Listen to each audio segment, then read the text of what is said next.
It's RNG whether or not we're going to get Uber on the podcast. That's right. Oh my gosh.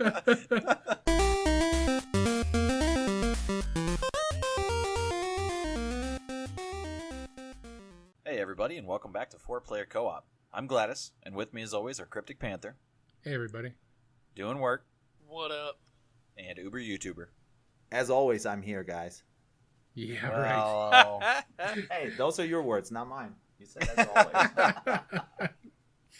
I mean, you got me on that one, I guess. The Beaten name is on a normally an I, technicality. but now it's the intro. Yeah. Anyways, we've been on a bit of a hiatus, but the boys are all back, and we're ready for gaming news. This episode's going to run a little bit differently than normal because we've got a serious discussion point that we anticipate will take up most of our time tonight. First off, we're going to catch up with what we've been playing as usual, and then we'll move on to the few news topics that we have before hitting our big discussion points. So, for me, I've still been continuing to play PlayerUnknown's Battlegrounds, which we will talk about later in the podcast. I also picked up Madden 18, and I've been playing more of the PC game Depth. Panther, what about you?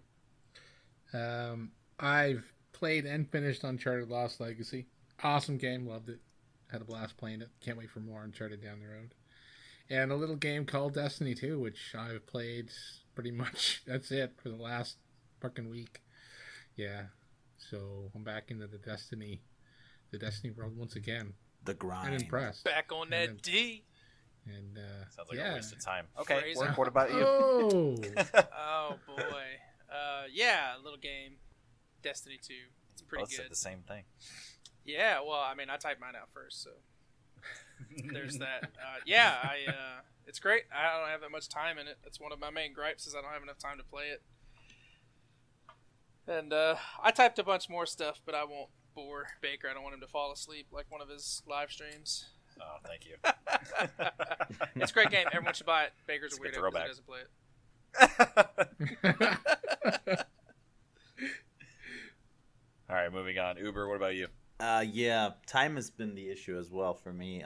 All these sports games coming out in the same week is really throwing a wrench into things. I've been playing a lot of PES. Been playing Madden 18. Been playing NBA Live 18 and NBA 2K18. So not much time on any of those games, but I've been enjoying them all. so you can say for the last week you've been doing nothing but playing with balls. That's very accurate. Very accurate. Yep.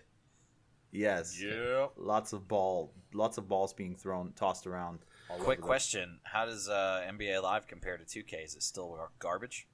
Oh man, Oh, It Baker with is- the hard it hitters. is very different. It is very different, and kind of like PES and Usually in a FIFA. much worse way.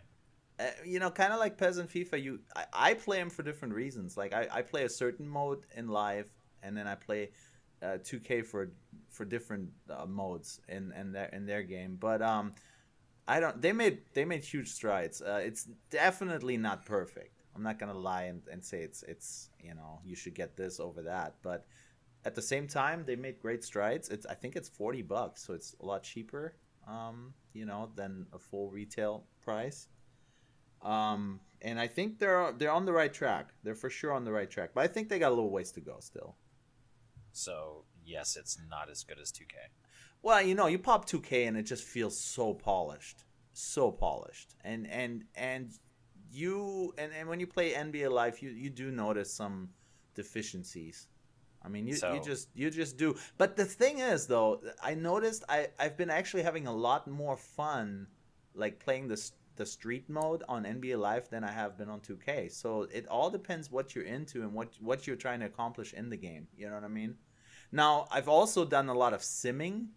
Like I've been messing with the rosters and simming seasons to see what happens if I trade this guy for another guy. And you can't do any of that in NBA Live. Like there isn't much roster control you can mess around with and tinker with. So, it all depends what you're into really. But as far as the on-court gameplay, I do enjoy Live a lot. I do like it. Okay. I still don't I wanted you to just say yes, it's not as good as 2K, but I don't think I'm going to get you there. Surprise on You're a not- serious you're- discussion, guys. There it is. You're not either. You're not good with him. No. All right, so we'll move on then. Gaming news. First off, we've only got a few topics here, so Panther, take away our first one. So, Monster Hunter Worlds will get free DLC. So, I'm familiar that Monster Hunter's been announced for PlayStation 4. And they've officially announced, this article is a little old, back before the 1st of September. This article was posted. But yeah, they've come out and they said right from the get-go, there's no paid DLC. So they're planning extra content over and above the base game, and it's going to be free for everybody. So that's a big welcome, just to this day and age with season passes and paid DLCs and everything else. So yeah, Monster Hunter World will get I guess it was previous games that they've released. That's kind of been their forte is, the DLC has always been kind of free for them. So they're keeping that going, and they're going to release on a PS4, and everyone who plays it is going to have all the same content, which is nice. Love it. Maybe it's going to be a nice change coming now with Battlefront giving away free DLC. Now this game giving away free DLC.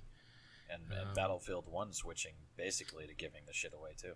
Yeah, they've changed their business model quite a bit too. So yeah, maybe we're going to see, and I guess I can't say this isn't the first company, because with Titanfall 2, their DLC is free as well. So we're seeing a little bit of a switch in the marketplace a little bit, but time will tell. Great. I'm happy. Like I said, when this game was shown, I was like, what game is this? I've never heard of it. People were freaking out. I'm like, I don't understand. What the hell is this game from? But apparently it was around Vita days. Was it Vita? Well, no, even far back to like PS1. Nintendo PS1. It's been a handheld game for years. Well, I guess it's not coming to It's not coming to PS4 only. It is coming to PC and Xbox One, but it was announced at the PlayStation conference. Yeah, it's been a while. I feel like this is the first like real big break for it, though. Yeah. Because I never really heard of it, to be honest, until I have, but I think it was it handheld exclusive for at least the past couple games? Yeah, it was. Am I right because that's where a lot of people were saying that it was from. I think 3DS or something. I don't know. Yeah, this game would look great on the Switch. Oh yeah. Oh fuck. How many micro SD cards can you hold them all? The graphics look pretty nice. It might be too big for it.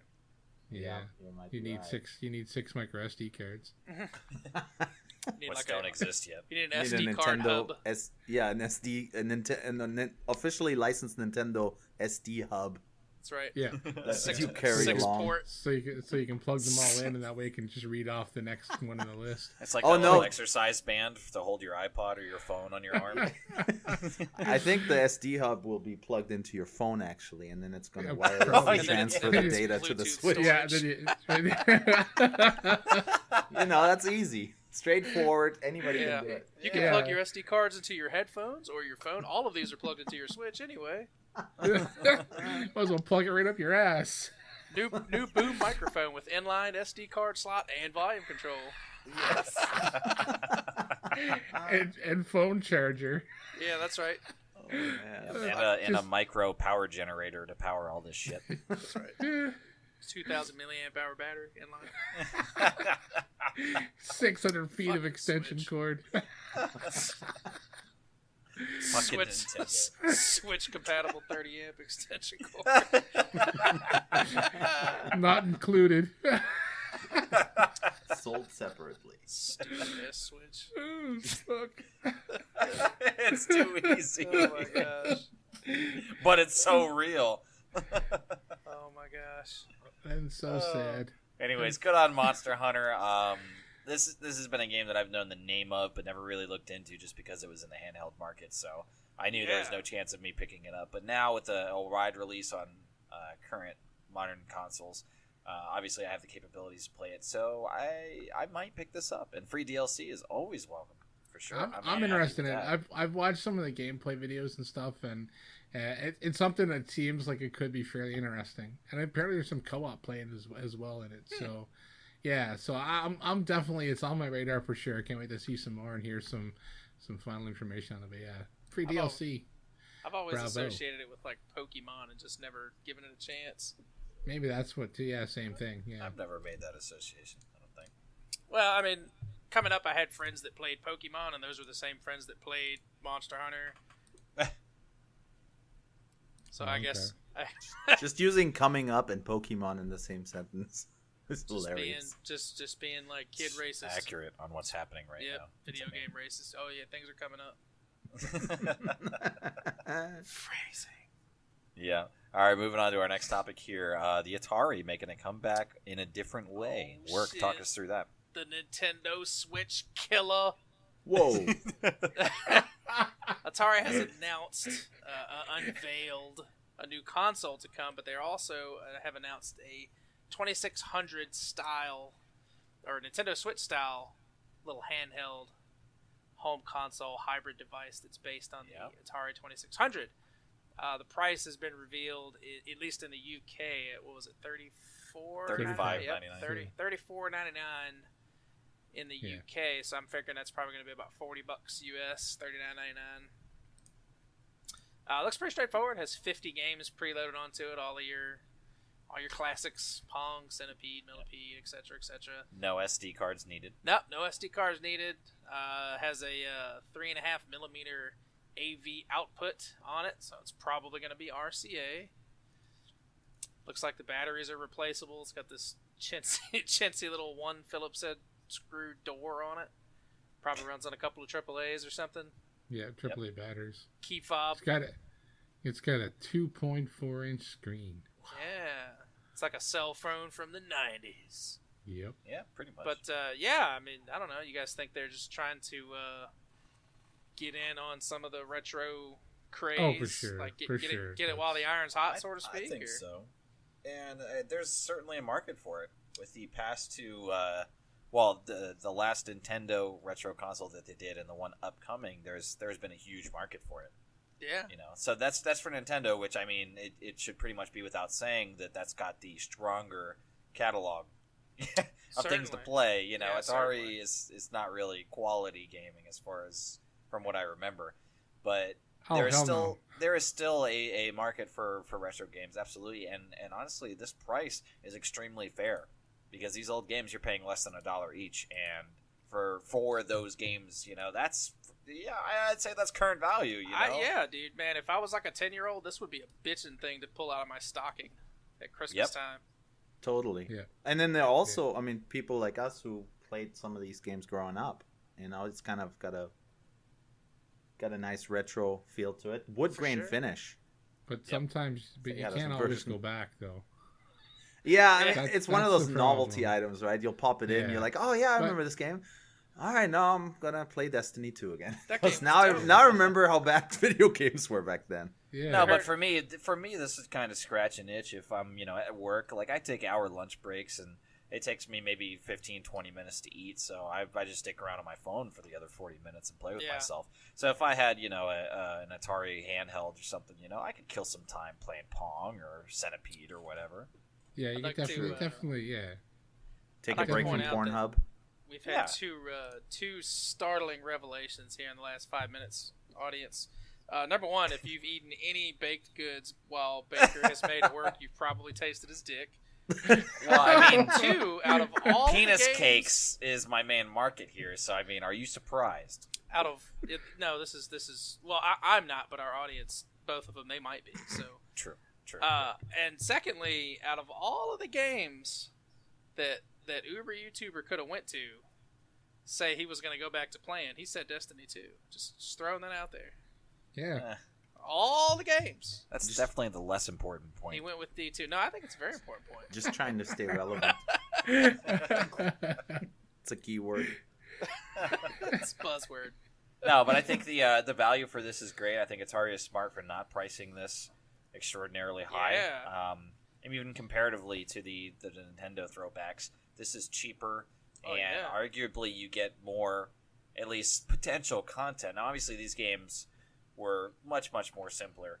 And again, as I already said, it should pretty much go without saying that Nintendo has the better quality products, but you get more games for the Atari. Now, again, they are less. Oh, for sure less. There's more options to play. You can kill more time with it, and for this amount of money, I don't really see anything that's as fair cheaply priced for this particular niche market. Yeah. Agreed. You don't feel ripped off buying that, I don't think. What, No, not at all. Now the question is how they're going to distribute it. Are they going to do a better job than Nintendo did with their little classic system? Right. I don't know that anybody could do worse. That's a good point. We're prepared to sell 100 of these, tripling what the Nintendo Switch's availability was at launch. Yeah. What do you guys think the ceiling is for a price on something like this? Like, what's the most you would even consider paying? What's your well, cutoff? right now I feel like they're about at my ceiling. Yeah. Because when this comes out, it's going to be what, 40 American, 45. So $85 I'm saying Canadian? 40 is probably. I'd say it's 60. 60 would be the absolute max. Now you're going to like a retail copy of a current game. That would probably be the very high of the ceiling. I think See, now 35 is the limit for me. I wouldn't even at that. I mean, $35. I mean, how much would I actually use the fucking thing? That's my biggest gripe with these old school. Like, considering what the games that I play and the time I sink into some of the games I play, I don't have time to sit around and think around and play.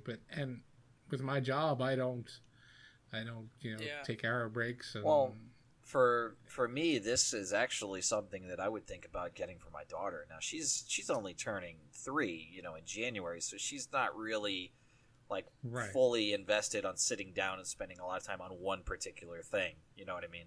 But if I got something like this for her, this would be a nice little side present or something that she could spend some time with. It's simple, I don't have to worry about her getting on the internet or calling anybody by mistake or whatever, as opposed to giving her a phone or it's a nice change of pace for her from GTA 5, right? Yeah, exactly. Like I've been trying to cut back on her murdering sprees virtually, and the Atari is a good place to go with that. It's a good device to kind of introduce her to gaming.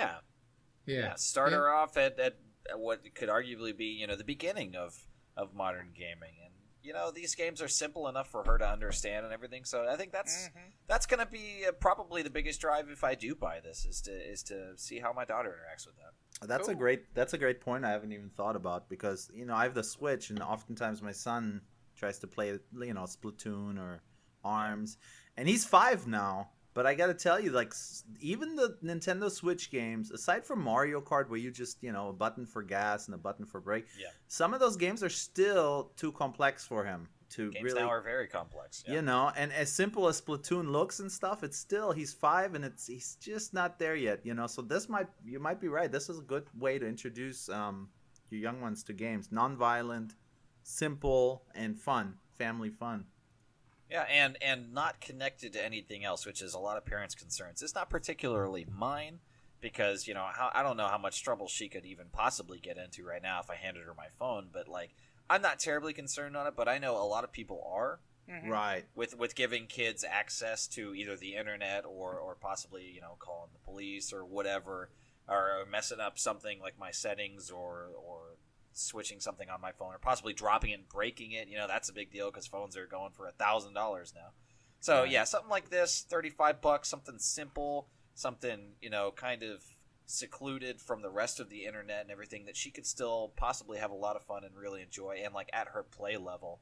This to me is a good value as a present for her. I think actually I might have just talked myself into it. Here you go, folks. You actually witnessed someone twisting their own arm to buy something. Yeah, well, I mean, not really twisted though. I do think that is a good value for the 50 Atari. Yeah, games. I mean, like I said, $35 would be my limit too. And I mean, even for me, I don't have kids, so it's something that wouldn't even cross my mind. But it's a good point. Maybe I'll buy it for my. Well, glad to bring a different angle to you guys. There you go. There you go. I wouldn't get this for my kids. Well, I mean, they're freshmen. One of them's a freshman and one of them's a junior in high school. Oh yeah, they're killing hookers in GTA 5. Yeah. What are they going to do with Pong? And in real life, Pretty much. America. All right, moving on here. We're going to talk about PlayerUnknown's Battlegrounds, which is now a record-breaking game. Pretty much had been on that trajectory already, but it's now official. It has set a new record for the highest number of concurrent players for any game ever on Steam. This is a really big deal. It's still in early access, and this is the most played game concurrently ever since crazy. Numbers have been tracked. Yeah, that is massive. Unbelievable. The total player count concurrently was 1,349,584 players, which passed the previous record held by Dota 2 at 1,291,328. So almost 60,000 players more. Yeah. Yep. Wow. That's Now I have yet to play it. I don't have a PC good enough to play it on, but explain to me this early access. Is it basically like a paid beta, or how does this work? Is it? Yes. But okay, so you buy the game. It's $30 on Steam right now. You buy the game, it gives you instant access to it. Now the game is still quote unquote on early access. So it's not full release right now, which means that it's still in development. It's active development. So there's changes being made. We had talked about in one of the past podcasts of them slowing down how often the updates are going to come out now, because it used to be, I think, every week. And now they're looking at every month or maybe even slightly slower. But it's coming out of its early access phase, and it's going to be releasing within the next few months as a full release, like completed. Now, will the price go up at that point, or will it? No.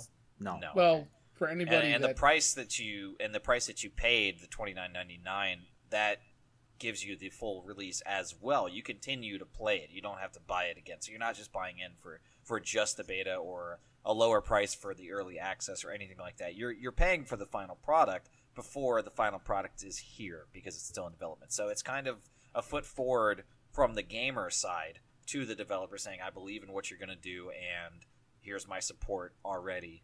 And then you kind of can see how a game develops, which is a cool thing for a lot of people. I mean, myself included.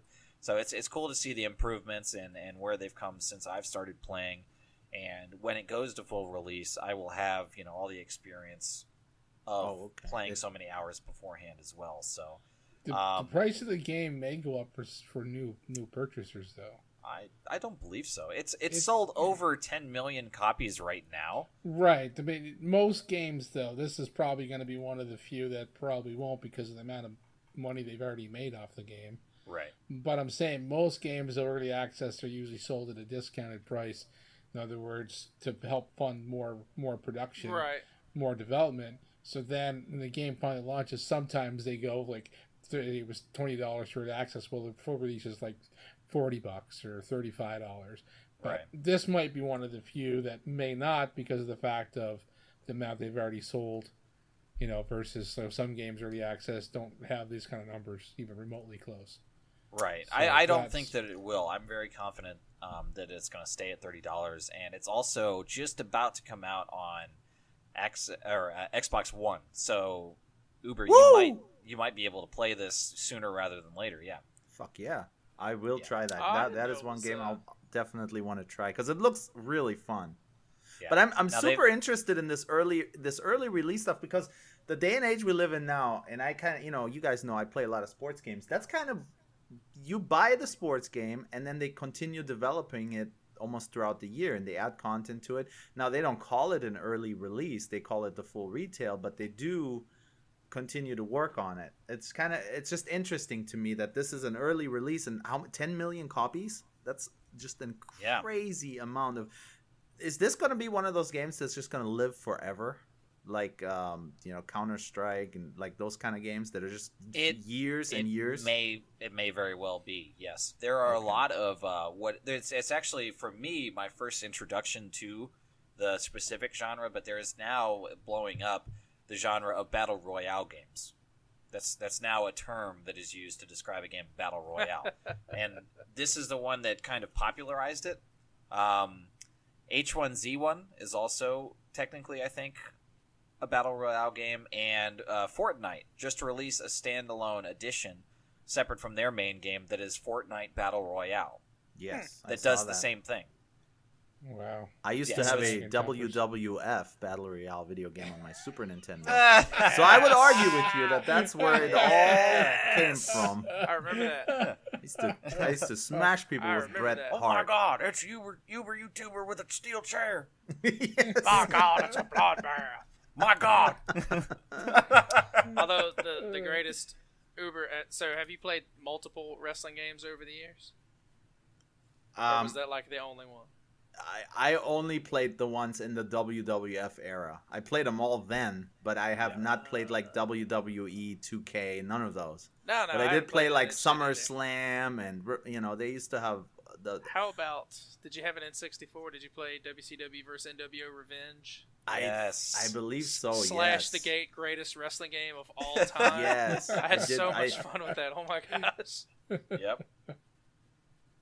Yeah, the wrestling games used to be all. I guess WWE is awesome.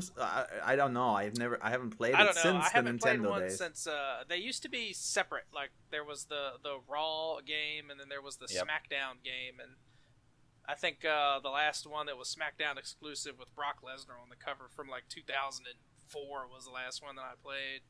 Damn. Mm-hmm. It's been a while. I've seen the odd video online. I mean, it looks like you can make pretty crazy looking characters and shit. But I've been out of wrestling for so long that I wouldn't know 3/4 of the fucking wrestlers. So that's a big part, right? That's a big part of these wrestling games. You need to know I don't know if it would. Yeah, I don't know if it would work well with me, but so I've seen some videos and it looks like some people are having some fun. So I don't know. Yeah, that's about where I'm at with it. Yeah, that's the only problem. Yeah. So, anyways, back to PlayerUnknown's Battlegrounds. Yeah, the early access thing is, I think, different than how you described like the sports games, because the sports game release has a final product and it has all the features listed on the box and everything, and content is added usually in the form of first off, the updates that are given to the game are bug fixes, and then they are added. Some type of DLC usually, or you can buy there's a lot of monetization in like packs and stuff like that, so they make a lot of money after market release, for those additions to the game. But in something like PlayerUnknown's Battlegrounds, they've been adding constantly weapons. I guess if you view it in a strict sense, it could be kind of like buying a game knowing it's going to improve over time and considering it free DLC. I mean, I guess technically you could call it that. Yeah. But when they release on early access, it's the statement that this is a work in progress. This is not final copy. So I guess it's more plain spoken in that way. It's a direct communication of, when you buy this product, know that not all features are going to be in the game at this point. Gotta appreciate that. Just the openness, I guess, because we've had plenty of games come out where we didn't know much about them. They came out and they were absolute shit. Yep. And the price point, $30, man. Shoot. Yeah. I mean, I see. I mean, granted, I haven't played it, but I see so many people having so much fun playing this game, streaming it, and just all these videos that come out of it. And man, $30 seems like a heck of a deal for a game that you're spending hundreds of hours on. Yeah, it really is. I think I've only got like 32 hours or something like that, but yeah, it's the first couple hours even are worth it, because I still play it, and if I crack the top 10 or even the top 20 and I'm getting down to the final spaces and knowing that all the action is coming to a head here and there's only a few of us left, like, man, my heart is just pounding. And I don't really get that from many games anymore. It is very intense. Yeah, it is. It's awesome. That's cool. I can't wait. So yeah, I definitely recommend it. So with it coming to Xbox One, that's going to be here first, and then they said later they are developing for PS4 as well. It's just not going to be anytime soon. It's got to hit final release, right? Because PlayStation doesn't do early access. The Xbox does that early access program, so that's the only reason why it's not on PS4 is because they're not doing the early access shit on there. So. Right. Now when they do hit it, it'll probably come to PS4 right then. So yeah, that is probably you're correct, I think, of what they're waiting for. But when it does come to PS4, I'm most likely going to buy it again, just because I feel more at home playing on console usually. So as long as it's translated in a good way, development-wise, to where it carries over successfully to a console experience, then yeah, I'm almost definitely going to buy it again. Yeah, I agree. I just need to get my damn PC built so I can fucking play it. You're almost there. The day after it comes live on PS4, and we're all going to be playing it there. Probably. That's what's going to happen. I'll play What's going to happen. Okay, cool. Awesome. All right, so Uber, talk to us about your baby and our bastard child, the Nintendo Switch. God, the Nintendo Switch. I have the NPD numbers for August here in front of me, and the Nintendo Switch was the best-selling console of August. And also, also the best-selling console in 4 out of the last 6 months since it's come out. So they're still selling. I think, but that's a Nintendo thing, man. Anything they put out, they're gonna sell like hotcakes. I feel like, and they don't, they're smart. They don't put their console up against a brand new Sony or Microsoft system, right? They don't all come out at the same time in the same month. That is true. So right now, the PS4, Xbox One have been out for a few years. It's a good time, right, to jump in when you have a console. I still play my Switch. I just took it on a trip to San Diego. It's perfect for when you're traveling. Light, easy to take along with you, even the base. As long as you don't want to play multiplayer, yeah. Right. So Right. do you have a special purse to put all your micro SD cards in? Well, now here's the thing though. They've released some games. I mean, NBA 2K is out for the Switch, which that's a AAA game that just came out. They also released there's a few other. FIFA's gonna come out, so I'm a sports gamer, so that's gonna be interesting. I'm gonna enjoy playing some of those games. But the other thing I wanted to touch on here, according to this MPD article or the numbers, Madden is the #1 game selling in August. That makes sense. I think they usually do that. Yeah, they usually do one release. But the thing that really stood out to me, Grand Theft Auto 5, GTA 5, the #2 selling game in August 2017. That game up from July. Yes, if I'm not mistaken. It's actually it's not dying, rather it's gaining momentum still. Well, they just had more free content land online, so yes, that's why I'm sure that might be a draw. People may have rebought the game too, right? So there's an uptick, in sales. And then the other thing of note: 3 Nintendo Switch titles in the top 10 for August, with Splatoon 2, Mario Kart 8, and Legend of Zelda, obviously, that's still in there as well. So, Switch selling well, games are selling well. I like it. I like seeing that. I like seeing that the Nintendo Switch seems to be a hit amongst consumers. Well, you kind of glazed right over the #3 title, considering it's a PS4 exclusive. Oh yeah, I didn't even notice that. Who's Uncharted? Yes. It was He's got his Nintendo colored glasses on. That's I do. Yeah, I had my Splatoon shades on. That's it. That's it. I look at this going. The other thing, Tom Clancy's Rainbow Six Siege is in the top 10. I'm not sure if they Siege has seen extremely long legs. It's been very successful. Yes, I have a buddy who plays it, who lives by this game, who absolutely loves it. But I wonder, this is a recent turn of events where it's in the top 10, right? Did they have some kind of DLC come out recently? Don't follow the game. It's been out like 2 years, right? Or a year and a half? Yeah, I think it's one of the few examples in gaming that started off with slow sales and has only gained momentum like extremely positively over its long life cycle. Yes. Yeah. Very interesting stuff. Good for them, but I wasn't a huge fan of it. Siege, No, I tried it on that last, not this last free weekend, but the one prior to that. I gave it like an honest 2 or 3 match try, and I don't like it. It's not for me. Yeah. It's one of those games that when you become really good at it and you have a core group that you play with, I feel like it is a game that you just get hooked on. But it's not. Yeah, well, you can't just jump in and jump. It's tough to jump in. Yeah, like I played the crap out of Rainbow Six Vegas too. I played the crap out of that game. That was a great game. And I played a lot of like single player, I think it had a split screen co-op mode if I remember correctly.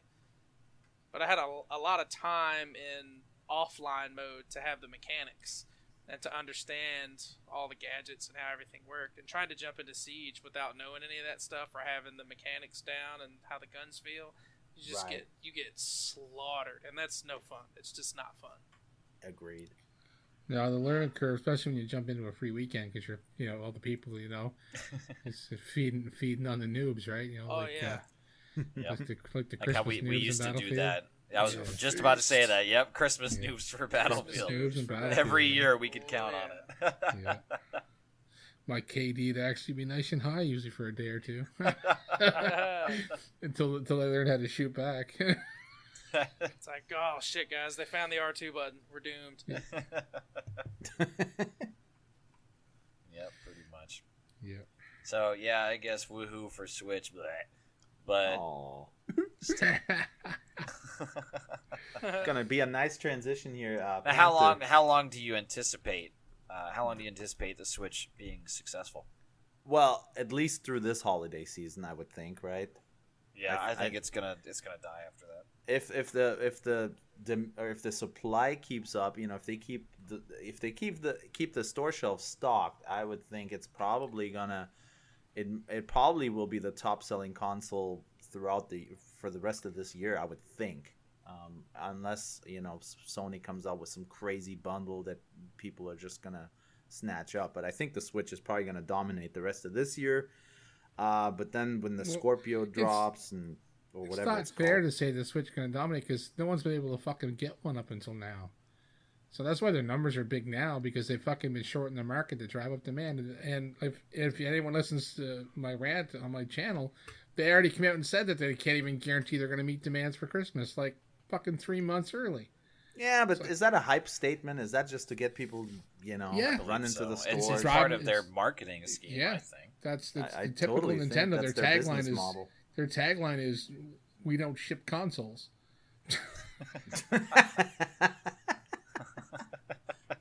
Is that confirmed? Is that official? I don't know. I'm pretty sure. I think Reggie's gonna announce it tomorrow. We'll have to reach out to Nintendo for comment. Yeah, they'll get right back to us. Yeah, for sure. Once they see we're from the podcast, yeah. Sure. Oh hell yeah! I got some hookups over there. I'll reach out. Let me send a text.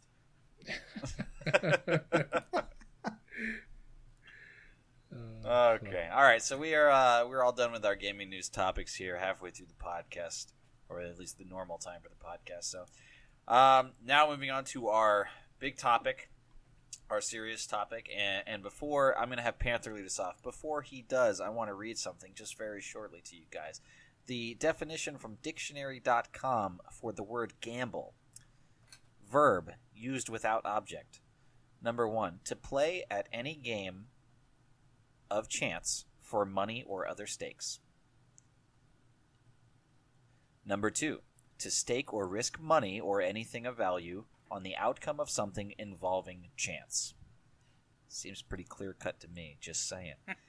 Our topic, which we are divided on, is game monetization of loot boxes. Panther, let's roll. Yeah, so it's been a hot topic. I wanted this discussion a while ago, and we're finally going to get down to it. It's podcast divided because me and Baker are on one side and Uber and Doing Worker on the other, the wrong side. But there was two articles. There was two posts on Reddit, and I'm going to link them and this article I found just the other day. I'm going to link them in the description as usual. But one of them from Reddit says, should we be concerned by the fact that more and more games are being monetized through increasingly devious gambling mechanisms that target people with personalities prone to gambling addiction and children? I can't per se the end of that word, targeting people with personality issues and prone to gambling and kids, but targeting the gaming world, and I mean kids are included in that in some games. The other one was titled, I feel microtransactions isn't the right term to describe predatory gambling mechanisms being put into more and more games. So right off the bat, the first two posts from Reddit are just basically out and out calling out developers or publishers, because we can't say it's all developers, right? The publishers have a stake in a lot of this too. And then just the other day from the website Beyond Gaming, is it time we started referring to loot boxes as gambling? So two big posts on Reddit and one fairly lengthy article regarding it. Microtransactions in a whole, I don't normally have a problem with, as long as it's not a pay to win. In other words, if you want to, spend money on a cosmetic item, and I mean, Destiny 2 has been, Shadergate has been a big topic if anyone's following that on Reddit, or YouTube or Twitter, or probably on fucking MySpace. The amount of people that freaked out about it. MySpace? Yeah. AOL, I heard an article on it too. But yeah, microtransactions, I'm going to talk about that for a quick second. If it's not pay to win, I don't have a problem with it. In other words, if I'm using my money to buy something in the game that, makes me automatically better, faster, stronger, more powerful than someone I'm playing against, that's wrong. If I'm using my money to buy something to make my uniform look different than Joe Blow down the street, that's fine. I don't got a problem with that. Well, what you're speaking of is a guaranteed outcome, though. Right, yes. Yeah. Directly. Okay. Right, exactly. I'm talking about you looking and you're buying, okay, I want to buy this colored shade, like Destiny 2, the shader. I want to buy this particular colored shader to make my character have red armor, pink armor, blue armor, whatever it is. Or my sparrow or my ship, whatever it is. But it's the microtransactions where it is buying something to jump level. I'm going to talk Battlefield on it because Battlefield had those shortcut kits. Yeah. In other words, where you could buy, you could buy all the unlocks without earning them in game. And I thought that to me is wrong because I buy the game, I jump through levels and earn the weapons, but some dude, some girl, some whatever can jump on, spend $20 or $5 and then have all the same weapons that I just grinded for, or I'm still grinding to get, but yet they have unlocked the better guns in the game by paying money. I don't believe that's fair and should be allowed. Then we're going to talk about actual loot box and gambling. Like microtransactions are one thing, but loot boxes to me is a separate thing altogether. Destiny has a bit of it, but there's no advantage to the microtransactions in Destiny. You can buy, I do believe, specific. I don't know. Maybe can you buy specific colored shaders? Do you know? I never looked into it because I'm not. I don't. No, really, I don't think so. I think you can just buy bright engrams right now, which right roll are into. random. So the only thing you can buy some things. There is some things you can actually go in and use, like they call it silver, but it costs you actual money to buy silver. Right. In game, you can buy specific items. I don't have it up in front of me right now. I've been playing it, but I don't. I'm going into the microtransactions because I'm not spending money on it. But even that, like you're spending money, you're only getting cosmetic items. Yes, it's still kind of gambling, but you're only getting cosmetic items, which, to me is still, if I'm going to spend actual money and I want certain items, I should be able to specifically buy them, especially cosmetics. They shouldn't be a gamble. But the thing that really kicked off a lot of this loot box talk is Shadow of War, which I have canceled my pre-order. Wow. Yeah.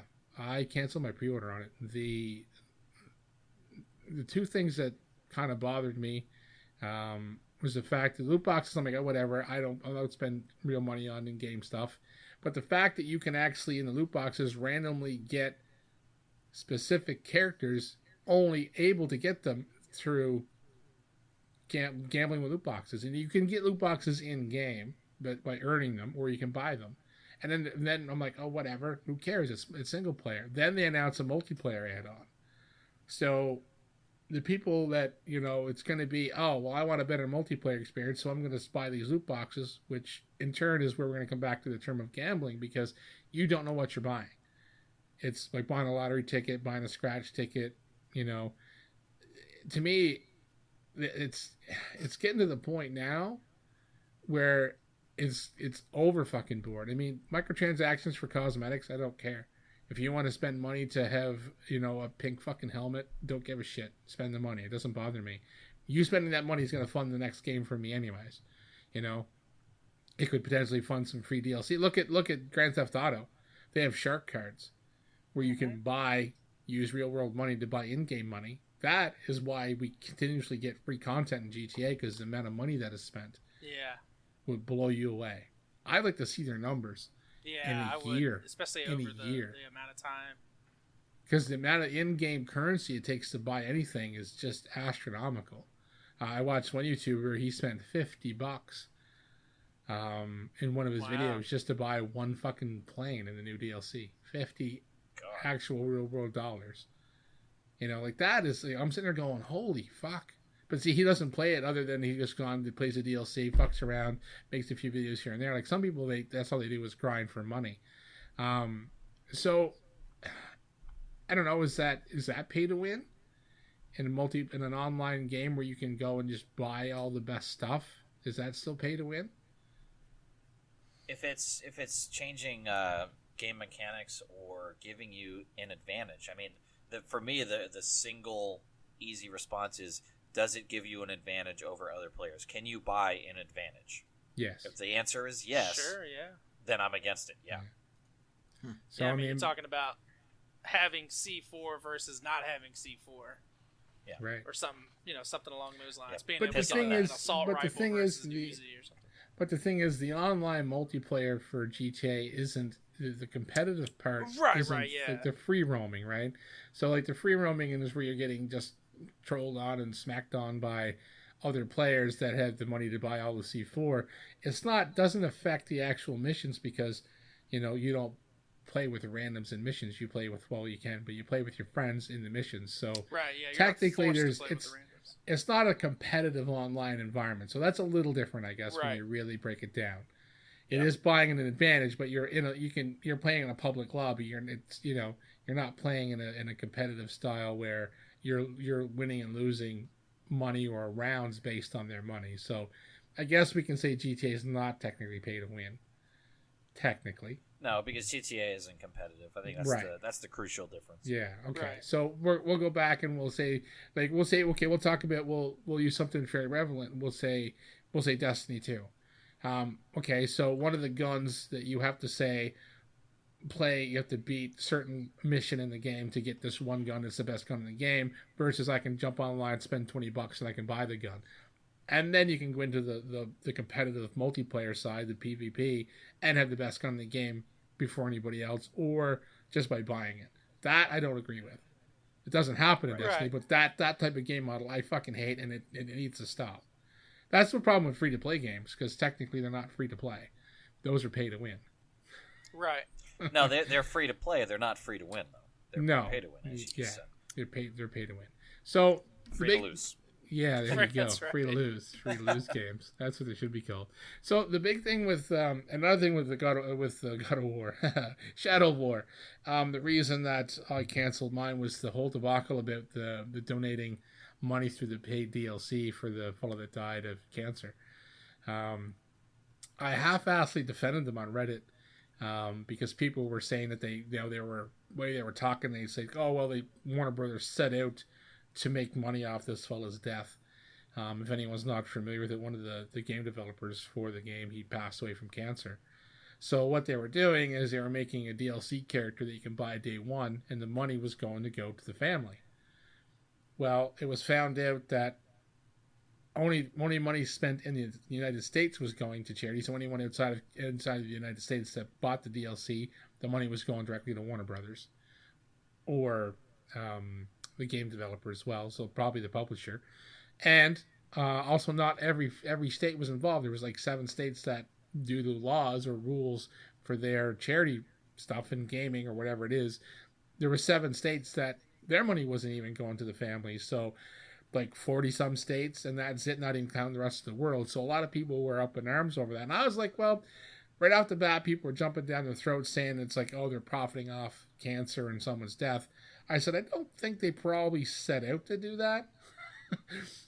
But after the more and more I read about it and the more I looked at it, that's one thing that, and along with the paid loot boxes, turned me off from Shadow of War.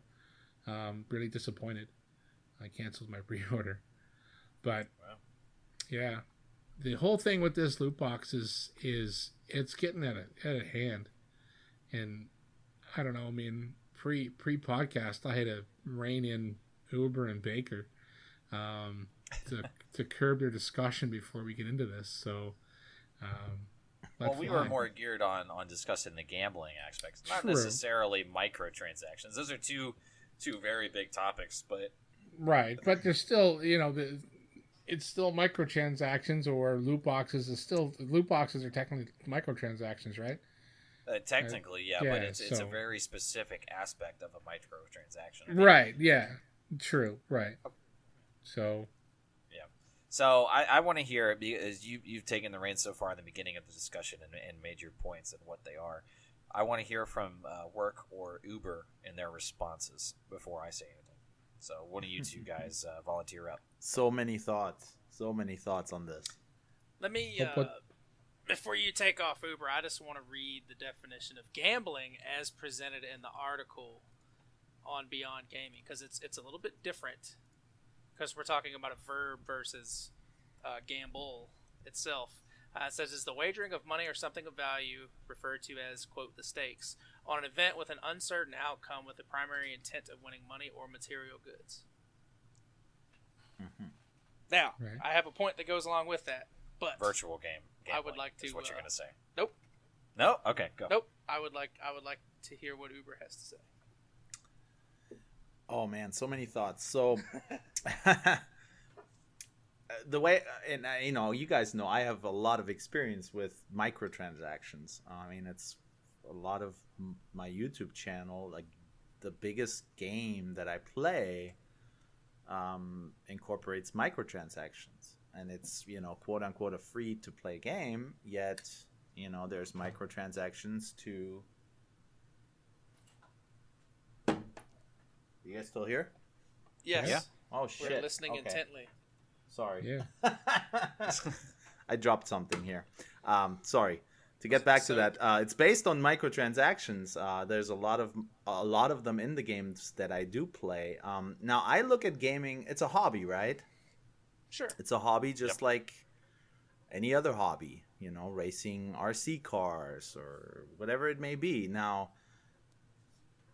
if there's an entry level model usually in whatever hobby you might be into, whether it's racing cars or flying drones or whatever you might be into, and then there is you can spend money to get better equipment, better stuff, and kind of enjoy the hobby more. And I look at it the same way in gaming. Free to play game, you get the base game for free. Now, if you want to do other stuff in the game, or you want to advance in the game, or you want to have, in sports games, have the players that you are really into, you might have to pay an additional fee to get those players. Now, it all depends how they're packaged, right? Is it going to be something that you're going to get by chance, or is it going to be something that you're going to buy where you know what you're getting? Right. That's the specific point. Right, and that's a little bit of a gray area, right? Kind of where In gaming. Right, in gaming. I mean, you are playing a game, and part of the game is maybe the excitement to not know what you're getting, right? That's part of the game. So, developers dress it up in different ways. Loot crates, boxes, packs, whatever it may be. Now, you do kind of know what you're getting. You are getting something for whatever you are buying. You are getting, a certain amount of armor or gear or player card. You do know that you're getting that out of the loot crate or pack or whatever you may be purchasing. Now, you may not know specifically which armor or player card or shoe or whatever it may be you're getting, but you do know that you're getting this many weapons and this much armor, and so to me, you do know what you're getting yourself into before you spend money on this. It's not just a spin of the roulette wheel where you could lose it all, walk away empty-handed, Exactly. or come away with a win. No, it's not in any of the arguments presented. I have to respond real quick and cut you off for a second. Sure. None of the discussion points or conversations or ideas that we have about this topic from either side ever say that you will lose everything. It's not gambling in the form of physical gambling. You get nothing out of it. But if what you get is of zero value, that's the negative possibility. But who defines zero value? Who defines zero value? That's right. That's kind of my the thing. user. For example, Uber, if you play a basketball game and you open a pack and somebody has a 12 rating out of 100, that has zero value to you. Correct? To me personally, yes. Okay. Well, to anybody, objectively, you could say anybody would agree that in a game where ratings matter, in a basketball game or in a sports game, a higher rating is a better player. Objectively, those people want better players. Objectively, you could say it as a fact that people buying these packs want better results. Correct? For sure. However, not player getting them is a negative outcome. It would be useless to get somebody with a rating under 20. You would never play them. Well, see, the games I play, for example, you get a player that's ranked 60, and you can't use them to play with because maybe your team is advanced enough to the point where you may not use them. However, the games that I play, at least, they have an incorporated feature where, for example, you can trade those cards in now to get something else.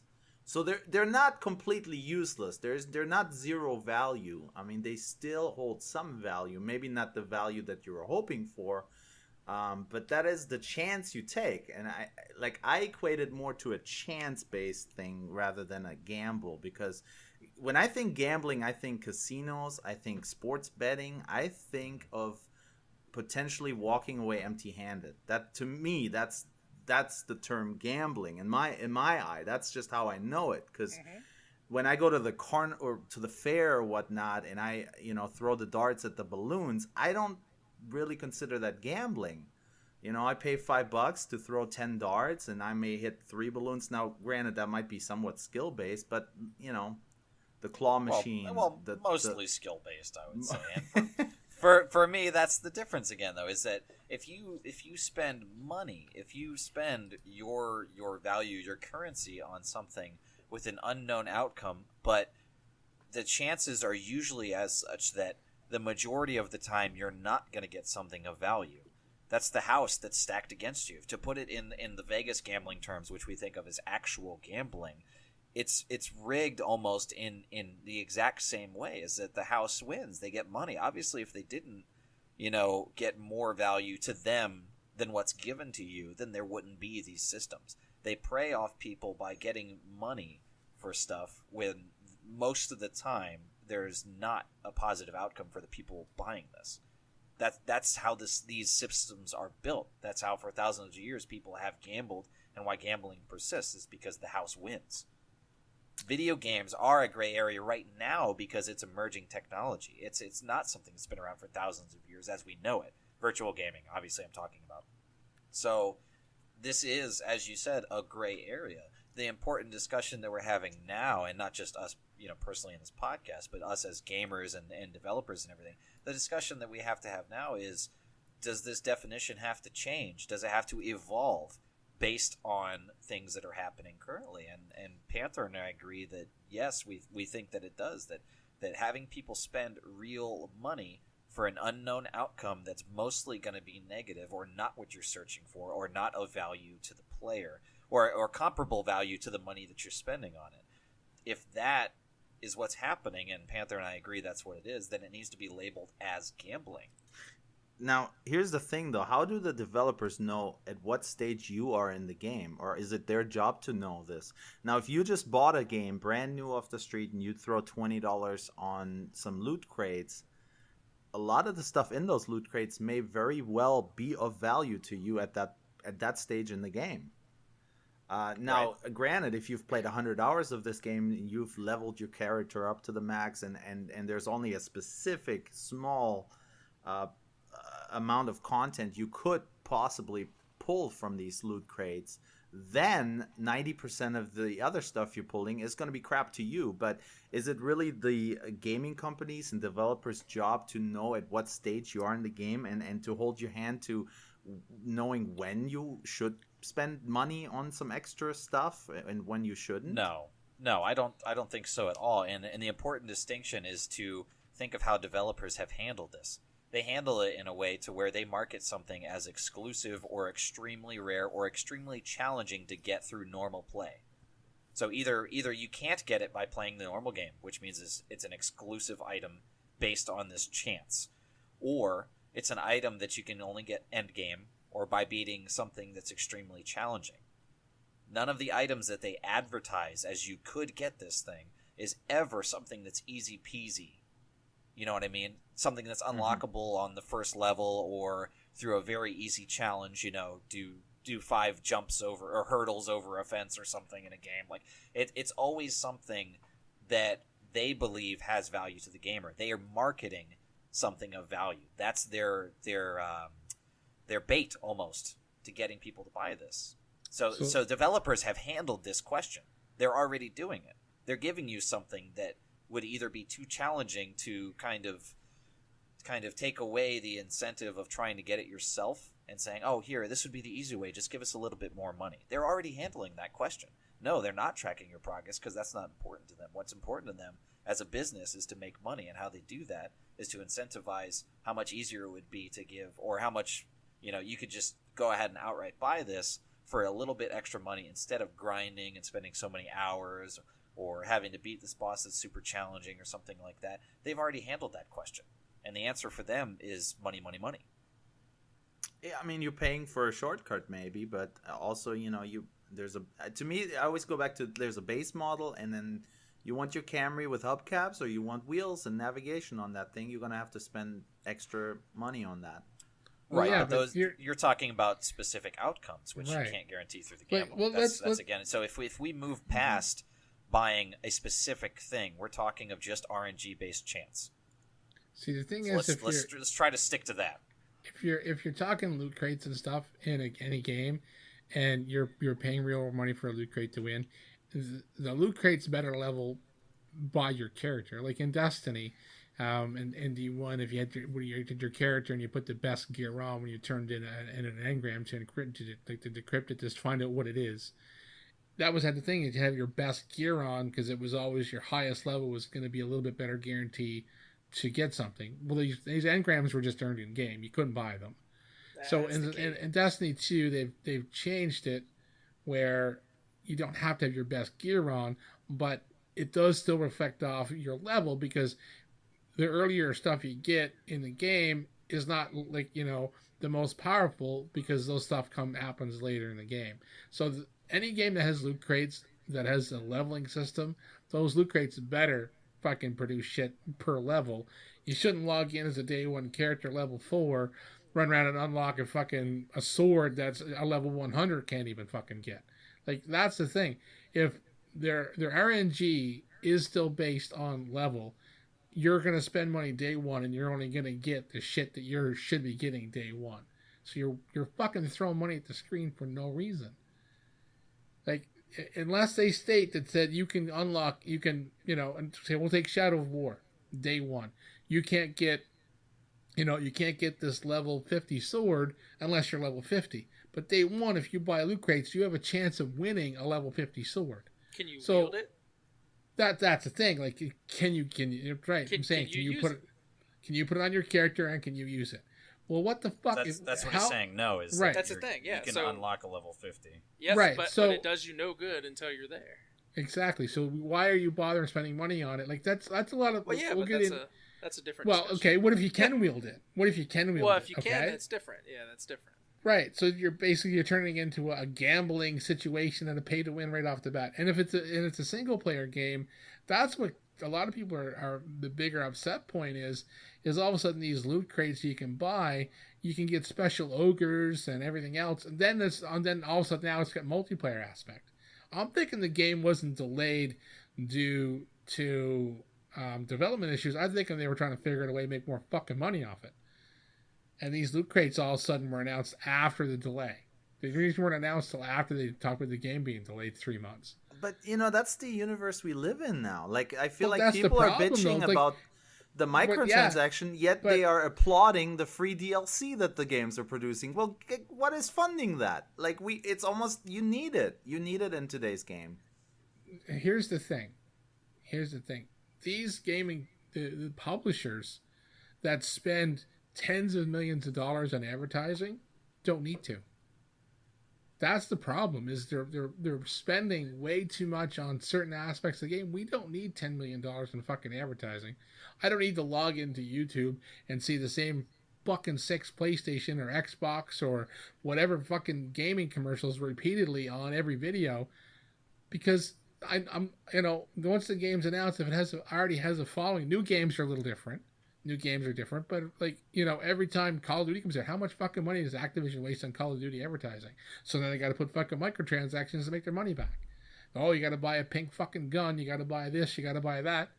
Like, the thing is, there's funding of games and microtransactions that are not random and or not pay to win. I don't have a problem with, because I'm not the one spending the money. But having the chance of unlocking, like the same as buying packs in MLB, you can either take your money, you can buy a bunch of packs and hope to unlock Mike Trout, or you can take your real world money, buy in-game currency, and just buy Mike Trout. Right? But I'm saying it's still, to me, that's pay to win, and that to me in a fucking full retail game is wrong. Now, here's the thing, though. That isn't a very specific game mode. That when you're getting into that game mode, you know what you're getting into. And there's that. There's people. I mean, my community especially. That's the game mode I love. Like, those are the game modes I love playing. So, right. There are the vast majority of my community on my channel are free to play players who grind their ass off to get a certain player. Now, I buy packs. I'm not going to lie. I buy packs to get some of these players. But a lot of people take pride in not spending a dime on it, too. So there's like a game within the game almost. You know what I mean? I get it. I mean, like, when I was playing MLB, I love playing all the games, getting all the packs and opening. I mean, it's an exciting thing. I used to buy a lot of hockey cards back in the day, man. It's a fucking addiction. Right. So now the thing is, like, to me, if the whole MLB The Show was based on this Ultimate Team / Diamond Dynasty mode where, yeah, you're a free-to-play player, you got a bunch of crap players, and you go online and you just face nothing but stacked teams, if that is the whole game, I would have a problem with it. However, the whole fucking game, though. Well, no, I mean, you pay $60, you get MLB The Show, you get to play Road to the Show, you get to play franchise, whatever you want to play. If you're saying now, this is just one game mode within the game. Now, to me, the $60 is the base model of the game. Now, if you want to branch out from that and play this card collecting game mode, that's a whole nother wing. And to me, here's the thing: I think they should break off. They should almost. I was just gonna say, why? Well, why do I gotta pay the fucking $80 or $90 in Canada to get all the game, but then I don't want to spend an extra $3,000 fucking dollars for Mike Trout and go online and get fucking destroyed every time I turn around? Playing online, if you want to play online. The worst thing is that people can pay to have the best team. And I don't have that kind of money. Some guy that's sitting at home just won the fucking lottery. I'll buy every fucking goddamn top level player because money's not an object to me. Right. That's the thing. Like that. And how is that? That's the problem. Another problem I have with games. I mean, pay to win, microtransactions, loot boxes. Like, there's so much of the stuff that a lot of people sit back and say, oh, well, what are you going to do? Until the gaming community in a whole stands the fuck up and says it's got to fucking stop, it's going to keep happening. It's going to get worse. Next, you'll be paying full price for a game. Then you're going to have to pay. This is the shit that this is stuff EA and Activision have been shit on. Now Warner Brothers have been shit on by fucking everybody because they're paying full price for a game, but then all the DLC, they divide the player base. Or microtransactions is like the big key term now. It's got to stop. I mean, I understand, they have to DLC for games so they can afford to develop stuff. I know there's a cutoff there somewhere. There's got to be some type of a middle ground or some way, especially in like Battlefield in a multiplayer game, that when they give out maps, that's great. Everybody can play them. But then if they pay DLC, not everybody buys it. So then half the player base is on old maps and half the player base is on new maps. So then the game you divide dies. The community. Right. I mean, I agree with that. I agree with that. So there's a fucking fine line, because how do you still fund content without DLC, right? Without paid DLC. But as long as people pay for this kind of stuff, do you really blame them for doing it? I mean, and to me, I actually enjoy it because, you know what? I'm not a kid anymore. I like a little juice on the line. I like it a little bit. You know, I like there's I like the right. fact of having a chance to get something, and it to me that is part of the game. Unwrapping a new bundle you're the market, or kit. That's you are the person that they're catering to when they build the system. They get money out of you for this. Right, absolutely, 100%. But there's so many other people that are playing the other game modes within these games, or I feel like you're not forced to ever spend money or to indulge in the chance of getting something in any of these games, really. You're absolutely correct. You're not forced to, but the dividing line for me and why I take a strong stance on this is, could my experience be negatively impacted from other people doing this? And in some games it is. Yes. Mm-hmm. That's the very important distinction, is that it is not, I cannot even voluntarily isolate myself if I want to play this game from people that have taken advantage of this system and thrown money at it. And that's what these businesses want. For me, it's a predatory gaming process. Yeah. I don't like it.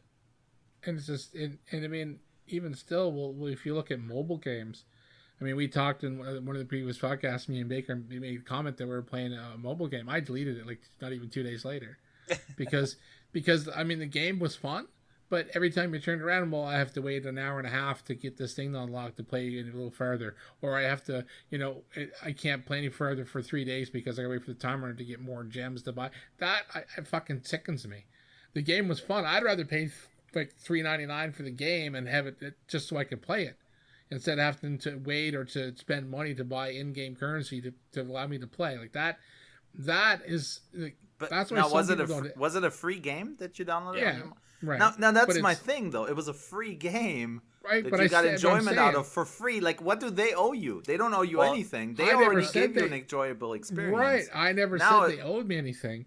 But the fact is that I couldn't just purchase the game for like $5 and then just play it whenever the fuck I wanted to. I had to play it based on their time limits, or I had to spend money to play it. That's the problem I have with all mobile games are pretty much like that, right? Not all, but most. Well, and as I made the term a while back of free to lose, Uber, this specific game, it's a golf game. So different clubs have different abilities, and you level up the clubs based on collecting cards.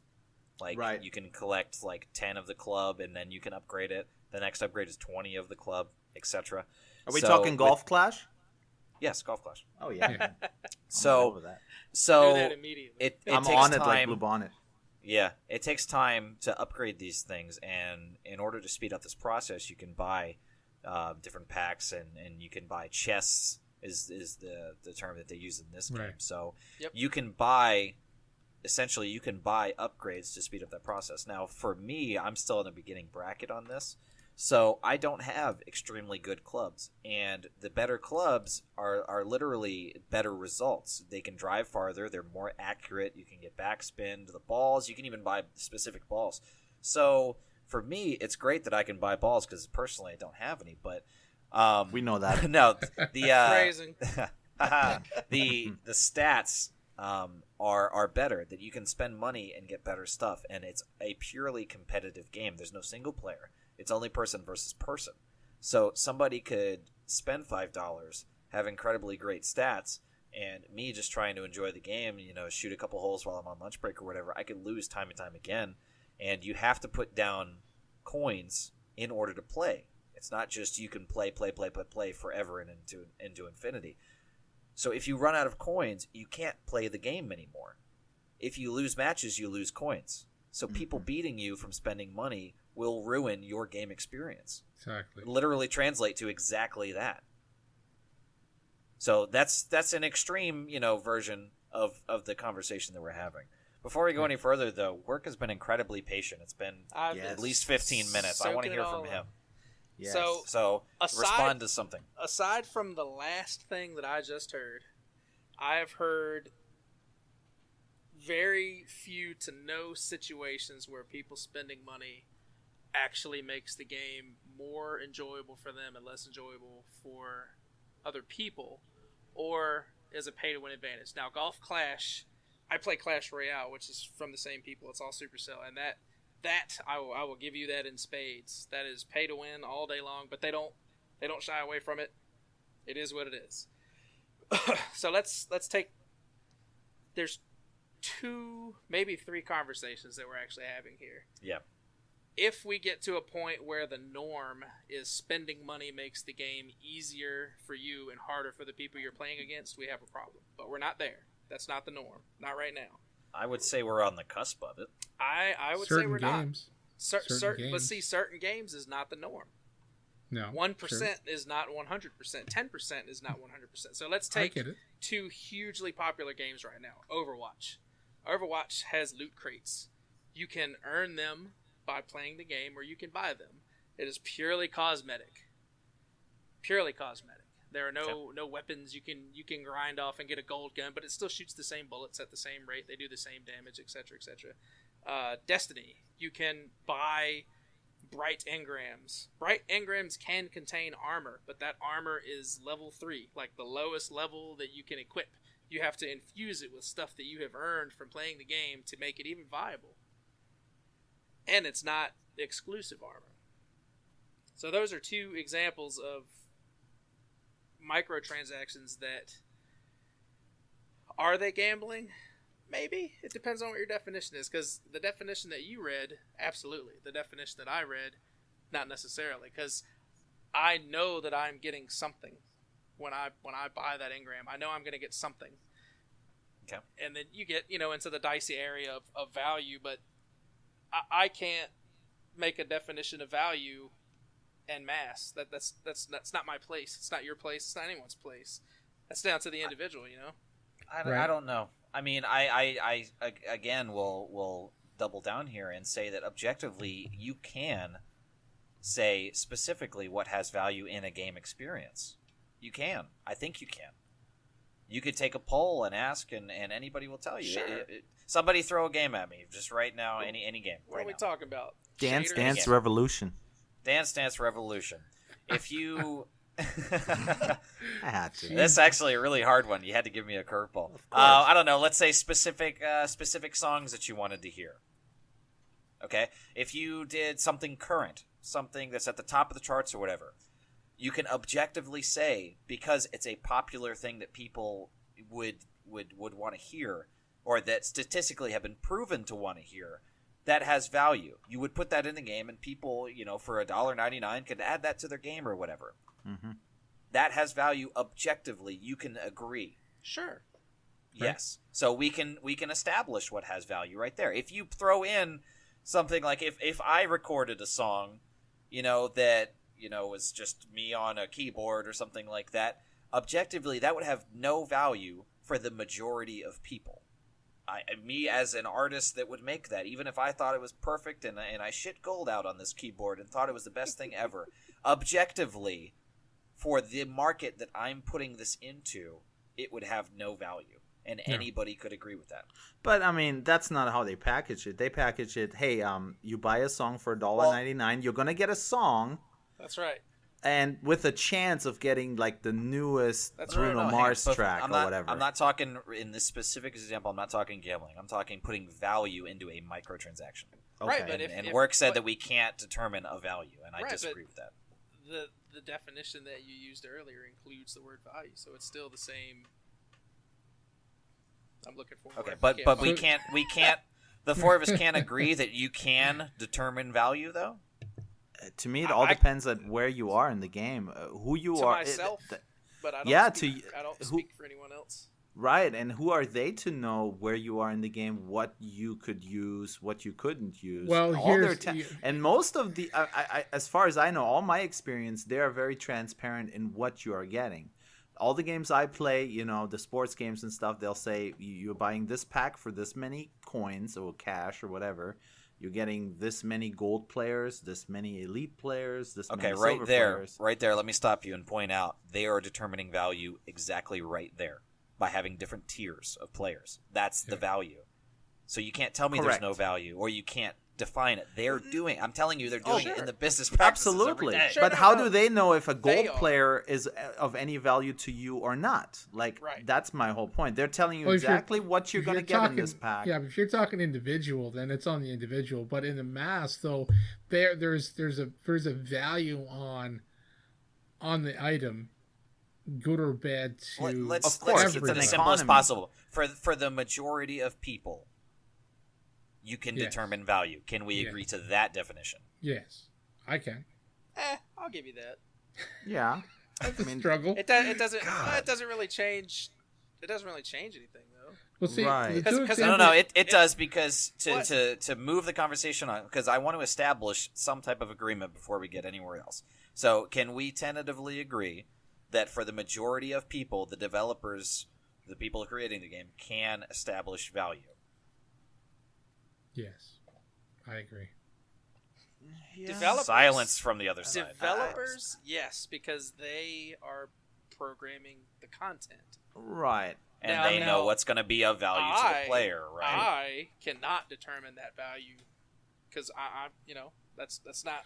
Well, yeah, but Right. They can. The people creating the content can artificially That's create what the he's- value. Right. Absolutely. That's what I'm saying. Absolutely, That's I'll what- give you that. But that's not Yeah. what you said. That's not what you said. You did I just said that. just now. Yeah, but before you did say that.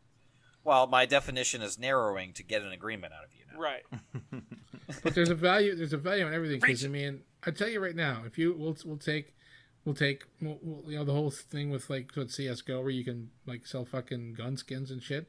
There's a value placed on those, and the community places values on those. Sure. The Do you know community how- Same does. as Do you know how The Counter Right. community works? does, though. so Like the community right. tells you what's the hottest new skin on that Right. weapon. Like So it's the consumer community that that's decides. right. Right. They're really putting what the value on it. So you guys argue that you can't put value on stuff, but then you can. It's the same Yeah, as in because MLB The Show. as the we cards just go on the established- market. Yep. Yeah, the cards go on the market that people put a value of stubs, which is in-game currency. They For put sure. a value on the resale of that item. So For sure. you can put.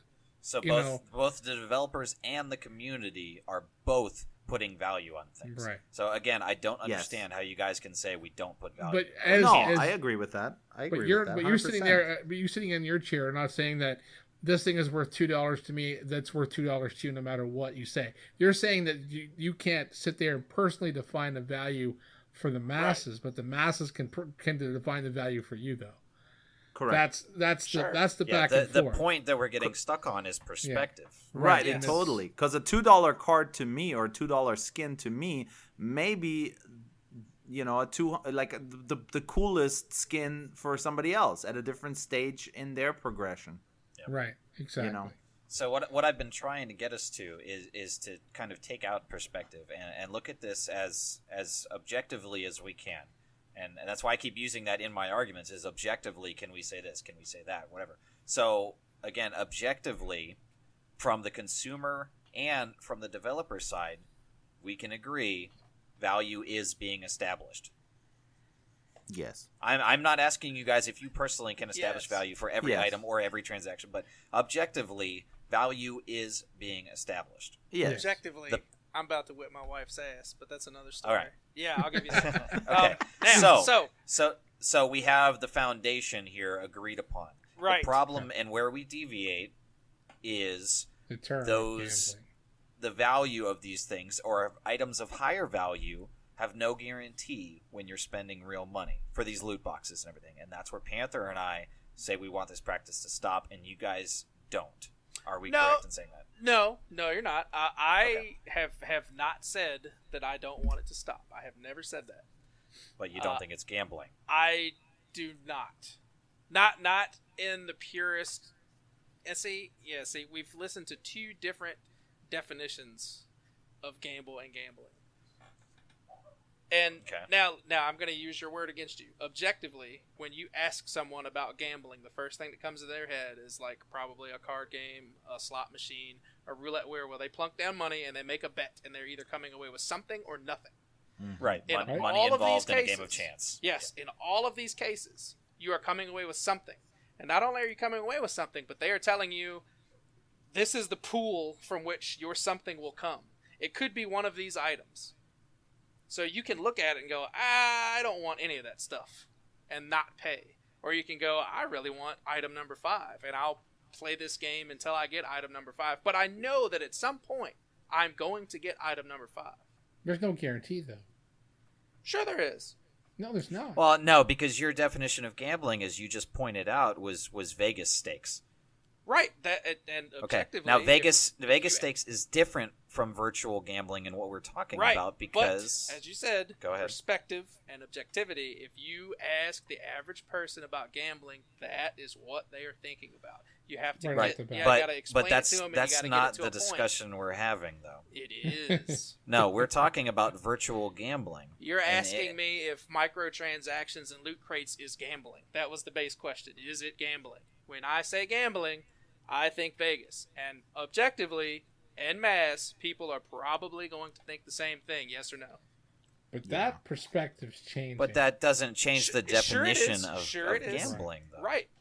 And when you read that definition of gambling, is it applied to video games or is it applied to gambling as most people know it objectively? That's the problem. I mean, exactly. It's semantics. It's semantics at this point. Right. But I'm not saying that it's a good thing. In the broad spectrum, the thing is, like you said, how you can, in other words, there's the pool of things. If you keep buying, you're going to get it. That's not true. How many times did you turn an engram into Destiny last year and not get a fucking Galahad? I didn't buy that engram. I didn't. No, buy that I know engram. you didn't. Right, I know you didn't. And it makes a difference. Right. Okay. But the microtransactions in Destiny and Destiny 1 was you could buy dance moves and emotes, they called them, or whatever. You could buy those. You knew what you were buying. That's not gambling. Right. A loot crate is gambling. You don't know what it's going to be. And we'll go back to MLB. You could spend $1,000 and buy packs and open $1,000 worth of packs and never get a Mike Joe card. Are you certain? Are you certain that at some point statistically, yes? No, and I'm gonna challenge you here because I don't know if you guys ever got into it. I don't think you did, but Smite has a loot crate or chest system in which they give out skins, and every time you buy a chest, you get whatever's in that chest, and whatever item you get is pulled. If you buy it again, you won't get a dupe. That's what I'm driving at. They make sure that you don't get a duplicate. Right. That's one thing. That's not too bad. If there's a pool of 10 items, right? If you buy enough chests, practice. No, right. That's how it is in some games, and that's why I say if you buy enough of them, you're going to get what you want because you'll have everything. That's in that specific game. Is it perfect? No. In MLB, I've not bought a pack, but I've earned a pack in game and got the same card in the fucking same pack. Both fucking low-level pieces of shit cards that no one ever want. That's the problem. You could literally you could buy $1 million worth of packs and never get the cards you want because it's all RNG completely. From day one, I could open the first pack and get like fucking 2 Mike Joe cards. I could open every pack. I could play the game for 16 years and never get a fucking Mike Joe card because it's all RNG. It's completely random. In that one, and that's the problem I have is you can buy those packs. You don't have to, and that's fine. And I mean that's fine. And I mean the same with building, like I said, the online multiplayer games or online competitive style games like I don't know, Madden doesn't have an online. Yeah, Madden does. Can you buy you can build a team with real money, can you not, in Madden? I believe so. Ultimate Team. Yeah. You can buy. So if I wanted to play on Ultimate Team and I wanted to build a team from scratch and I didn't want to spend any money, I'm going to have a lot of fucking low-level piece of shit players in most cases, unless I get lucky in the full pack pulls, because you earn packs in game, right? You can earn them without buying them all. Yes, you earn them, and you earn players by playing, solo challenges and things like that. Right. So there is a path. There is a path. Right, but then there's also the guy sitting there with a really fat fucking wallet or mommy and daddy's credit card, right? And they can buy everybody and have a stacked team. So how is that fair for me to jump online day one with a lot of level 67 players, and he can jump online with a lot of level 100 players and smoke my fucking ass from top to tip? And then where's the fun for me? I just paid $80 for this game, the same that he paid, but then he bought the hubcaps. He bought the steel wheels or the chrome wheels without the hubcaps, but I couldn't afford them, so what's the point of me buying the game? But I still go back to the game. That is just one mode within. Right, but I bought the whole fucking game. I paid the $80 fucking for the whole game, but yet I'm getting fucking screwed over on the online because I don't have disposable income to spend $300 on the fucking best players in the game.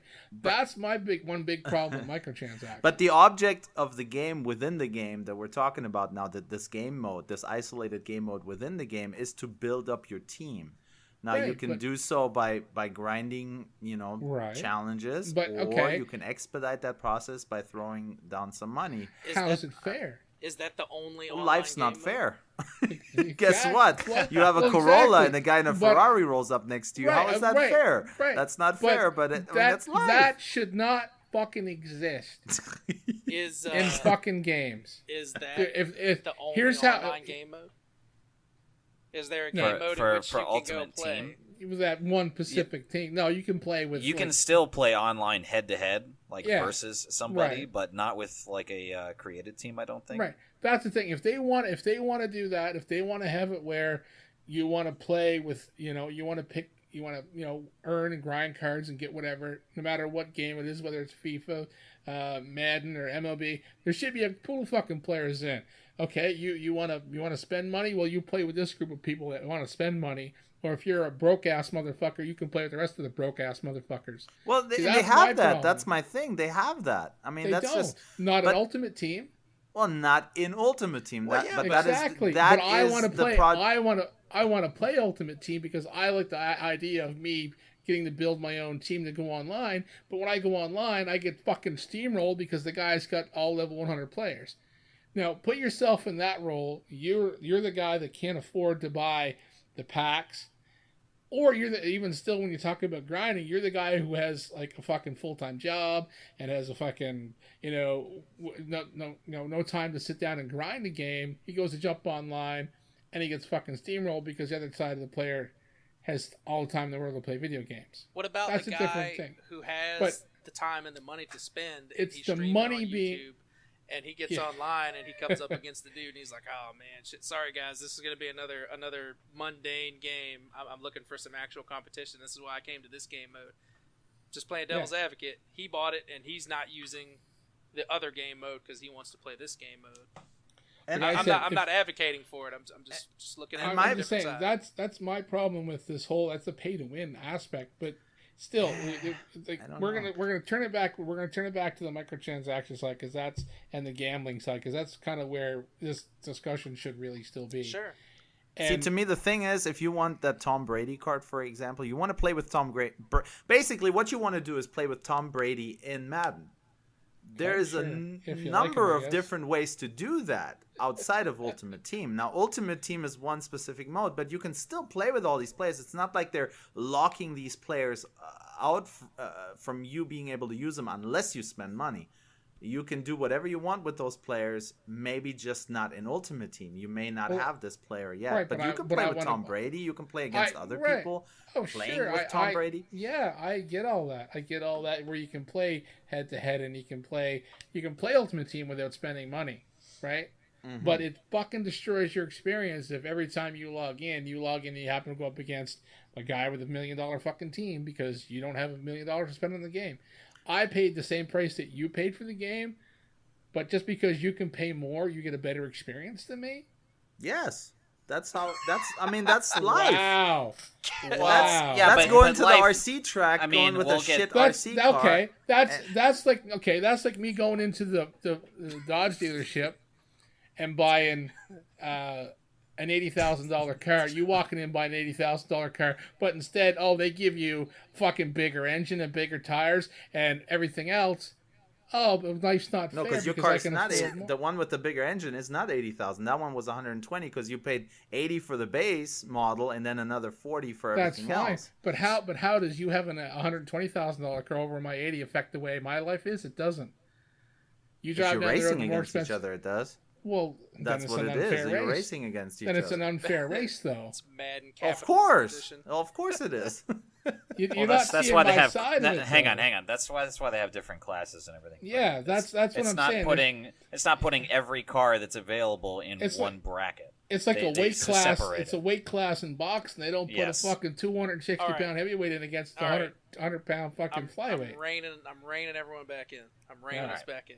I'm going to issue a small blanket statement about this, and then I'm done. as long as the microtransactions are not equated to pay to win, I don't necessarily have a problem with them. If you want to make your Guardian look like a purple unicorn fart, be my fucking guest. Yeah, me too. I can do it if I want. I don't want to. I'm not ready to say that it's a, quote, problem yet. Am I concerned? Yes. Is this something that I'm going to watch closely? Absolutely. That's pretty much it. So nothing on the gambling topic we've had for 30 minutes. I concede some of your points, but I still stand where I was. I don't until the definition is morphed, I gave you so the definition. Speak. Well, I know, but until it is. In other words, you're saying if you were inclusive of video games and things of that nature, you would call it. I'll jump on at the SS Baker and we'll go throw penis cakes overboard all day long. But we're not there yet. Say if it's you would turn this into you would agree to the gambling term 100% if I said you could buy a loot crate and it could be opened and be empty. Yes, because I am paying money and I am getting something. Mm-hmm. Okay. And in my mind, I understand the similarities to saying like, oh, I'm playing a game of chance, I'm taking a risk. Like I get it, I get the irony of it, I get it.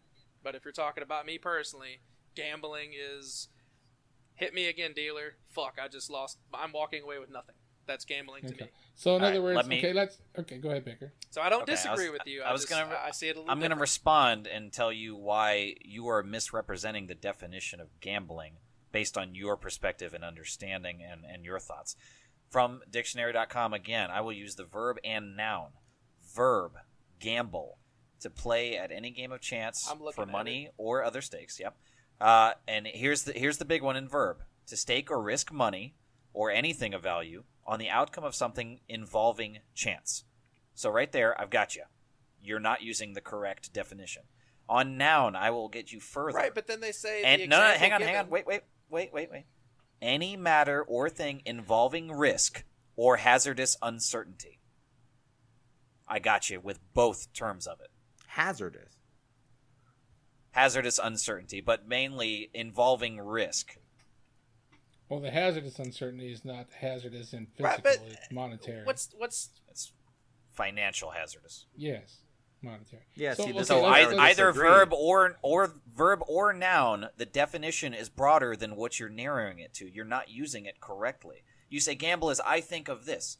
That does not mean that what you think of is correct with the word. When did this turn into a goddamn dictionary Nazi podcast? You asked me for an opinion. Because if we're gonna argue something for an hour, we better be damn sure that we know what the definition is. What are we arguing about? See, I disagree with the hazardous outcome, though. It is not a hazardous outcome. It is an outcome that you know before going into. You're walking away with this, and this. It's not only hazardous uncertainty. It's not only that. So you not agreeing with that doesn't matter. It says any matter or thing involving risk or hazardous uncertainty, not both. No, there's gambling with involving risk is the important one. Let's put it this way. Let's break it. Let's change it. Let's take it into the gaming world and let's put it in the real world. Would you walk into a restaurant, right? And they had a thing called a loot box on the on the menu board that was $29.99, and it was whatever. It was a fucking random piece of food. Would you fucking spend money on it? Fuck yeah! You know how many views I could get for that? Well, holy fuck. Okay. Oh so... no! I'm in the fucking real world, Uber. Oh, you're walking into a restaurant that serves. We'll say it serves food that you like. Buying food for your kid. Yeah. And he's allergic to fucking something. You go in with this, you're gonna buy him a $5 loot box and hope right, the hell it's not, But I'm changing it up. I'm taking it out of the gaming world. Let's put it in the real world. It's different. Would you walk into a store, a restaurant, anywhere, and pay money on a random item that you're going to consume? I would not. Not. But when you put it in a video game, now if that's was the entire restaurant, then yeah, I would never go there again. Now, if this restaurant had other menu items that I could order specifically, then I may still eat there. If they said buying this box guarantees you one of these 5 meals, and I was all right with a number of those, then sure. And that's Right. what we get in the gaming world. You buy this chest, Right. you get one of these things. Right, but in the real world, we don't live that way, right? Right, you but take we're it not out of talking gaming, about the right? real No, world. but I'm saying I'm changing the perspective. In other words, to try to maybe see if you can look at it from the other side of the table. In the gaming world, it's deemed okay to spend money to get a random item. But would you walk into a store and spend money to get a random item? Nope. Would you walk into No. would you walk into a Walmart and throw down $100? You could get a flip flop worth $3.99, or you get get $1,000 TV. No. Right? That's But- gambling. But I would walk into Chuck E. Cheese and give the guy a $1 to have my son spin the wheel and walk away with a number of prices. To me, I equate it to that. It's still Is that gambling. is that It's Wow. still It's still gambling. gambling. All right, A game fair of enough. chance is Fair gambling. enough. But, The- you know, the any definition of matter or gambling- thing involving risk. That's the the first part of the definition noun definition. gambling as read does apply. Yes. Right. Thank you. I will If- agree with that. if you were buying an item in game and you're paying money for that, like a dance mode in Destiny 1, you knew what you were buying for that set amount of money. I don't have a problem with that. Well, that That that's is a something- transaction. That's a Right. transaction. When you start putting in RNG into items and they automatically put a value on it that could be, you pay $5, the item could be worth 2 cents or it could be worth $1,000. To me, that's gambling, and you're always going to go, I want the best thing, I want the best thing. Well, You don't buy a sure, lottery but that's ticket very hoping to win situational. nothing. That's very situational, which is why I don't think it's a widespread. Because I mean, if you're going to use like the Counter-Strike example that you used earlier, that's one game, and we'll even go MLB the Show. That's 2 games, but the vast majority of them, it's like if I get a skin in Smite, I can't sell it. It's just one No. that I have. That's If I get well, a it's piece like of in armor in Destiny, I can't give it to anyone other That's than one of right. my other characters. That's It's just something right. that I have that you may not have. Right, and like I said, when it comes to microtransactions and it's non pay to win, I don't have a problem with it. If someone wants to buy something and but it's when you're buying a loot chest or an engram hoping to get that one item, they're based this is kind of where the discussion should really loop back into those people with an addictive personality. That's just fucking candy. That's just crack to a whore. That Sure. Sure. Sure. It's like, if I spend gambling is so fucking easy to get addictive. I remember back in the day, I was at the carnival, man. Throw down a loony and you were fucking if you're first 2 poor. times. What? If you're What was poor, it's that? not easy to get into. Yeah, well, yeah. If you want to eat. Yeah. But I mean, like that feeling of one more time.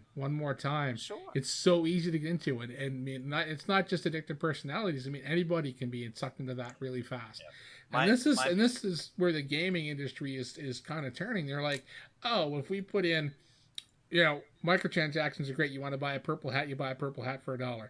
If you want to buy, this or that, it's one thing. Even the pay to win, whatever you're buying, you know what you're buying. But to turn it into a random chance of an item in a loot box, that is pushing the boundaries of actual gambling. The emerging evolution of what Yeah. we're seeing in gaming is it's moved beyond microtransactions into gambling now, in at least one form of it. Right. So this It is. article, it uses the Wikipedia definition. I of don't like gambling. that. Yeah, it should. And it doesn't, because it's almost counterproductive to the article, because it says in the last line is the super important part here: the uncertain outcome with the primary intent of winning money or material goods. It almost makes it sound like there's a chance that you won't get anything. That is Well, the problem with this anything article. anything of value, I would say. Well, and- it just and- says money or material goods. And the thing is too, It doesn't and necessarily say there's no in the video games. Where's the regulation for children underage? You got to be a certain age to walk in a casino. Yeah. You got to be a certain age to buy lottery tickets, but you don't got to be a certain age to spend money on PSN. See, money to to- Well, I me, mean, according to the it's EULA, Chuck you E. do, Cheese. Spinning the wheel at Chuck E. Cheese. No, What's the well, difference? right, but I'm saying this is the thing. There's that gray area, and this is pushing that boundary of gray because. Right, I know what you're saying. You go into Chuck E. Cheese, the kid can spend $1, spin the wheel, win a prize, right? Win a certain prize, Right. whatever. That's fine. But the thing is, whenever the money becomes virtual, it doesn't seem the same anymore, right? Well, I mean, maybe To stand people there, who to aren't stand- buying it. No, but I'm like, you look at it though, it's different though. Whenever It's like a credit card. How much easier it is to spend money off a credit card than it is to pull $1,000 out of your pocket to buy that TV, right? Yeah. Yep. It's like when you take that money and you're buying it, you put it on your PSN account, you see a game or you see a microtransaction. It's easier to spend that money because it's virtual. It doesn't seem like it's not pulling it out of your pocket. So you're not going to stand at Chuck E. Cheese. Most people hopefully aren't going to stand at Chuck E. Cheese and just stand there and just pilfer their pocket for money after money after money to spin this wheel for this little kid toy, right? Yep. Right. In most cases. There might be someone that does that. I don't know. Maybe Uber has a problem with that. But I'm saying when it turns into the gambling side of it, is how it is, in the video game world, it's fine. But in the real world, no one's going to buy a fucking loot box. Right. But also in the video game world, kids don't usually have credit cards. Kids don't. Right, but a kid doesn't need a credit card to buy PSN money. Unless they might have a gift card or a GameStop card or PSN card, and they may very well use it on that. And, to me, that's just... I don't know. For me, even without the kids, if we talk about, the kind of alignment with the community on what we feel is a good practice and a bad practice, gambling, to me, as it's becoming... It's still dressed up, they call it loot boxes, loot crates, packs, whatever they want to call it. They're dressing it up in different forms, but there's aspects of gambling right now in the gaming community. And I disagree with that practice. I think that from the developer side, it's predatory.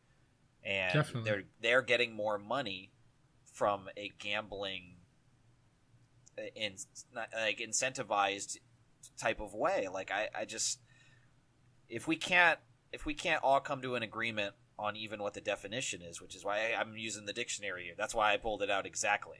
It's because we need to agree on what the definition is. And from the definition, we've established it is gambling. Right.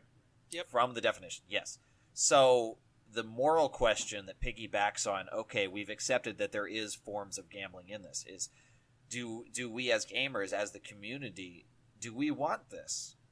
That's a question that we haven't really hit on because we've been arguing semantics back and forth for 45 minutes. True.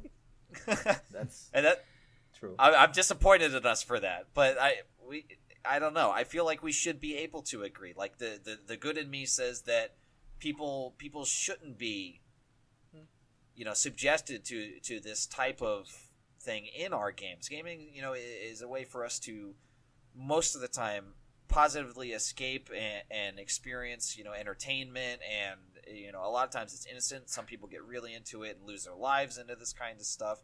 Like it's a serious thing when you involve a gambling monetary aspect to it. When something is left to chance that people are spending real hard-earned money on, it starts affecting other people's lives. There are people that have spent hundreds, if not thousands of dollars on this stuff, and yes, that's an extreme minority. It is. But they're still part of our people. I'm one of them. Yeah, I would rather not see that. I'd rather them try to introduce something else or something different, or if we just have to cut out that aspect altogether, I would rather have that. Honestly, I don't think that it's moral of the companies. Go ahead? Are you against casinos? And I'm not trying to open another can of worms. I'm just looking for perspective. From a moral standing, yes, I would be against casinos. Do I think that it's ever going to go away? No. Am I never going to go to one? No, I probably will at some point. But overall, do I think that it causes more harm than good? Probably. Yeah, I think I would say that. I feel like I probably take that stance towards what we're talking about right now. Yeah.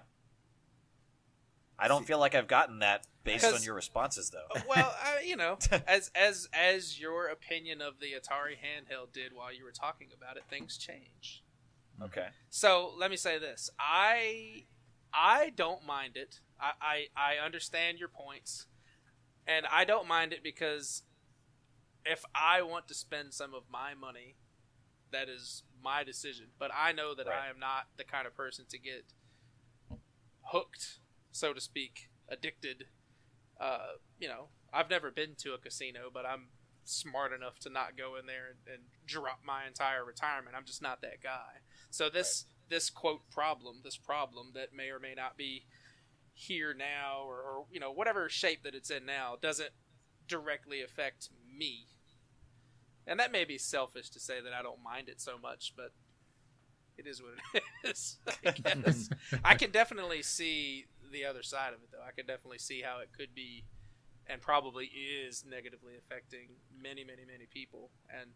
But as callous as it is to say, what do you do? It's the same thing with a casino. What do you do about it? Like, is it ever going to go away? Probably not. See, I agree with you on the casino. However, I do think it should. I do think it's fine in video games, because that's just my opinion. I believe that a lot of here. Okay, let's change it. Let's say Frank on down the street plays the same games you play, right? And buys packs. Then he can't feed his family, right? Is it a problem then? Not for you, but is it a problem? Of course. Then of course. Exactly. And this is where this is the big picture, right? This is the thing. It's so easy to do. It's so easy to spend the money. Gambling is so fucking easy to do. It's ridiculous. Well, it's one of the easiest things in the world. And at $1 or $2, a pop, it seems like nothing, but it'll add up. Yeah. I mean, I'm not saying that. I'm hoping there's not a lot of people out there that are playing, gambling in video games that they're, buying packs in MLB that they can't afford to eat. I'm hoping that isn't the case, but the potential is there. And then once it becomes kind of like accepted in a wide stance, everybody's going to do it, right?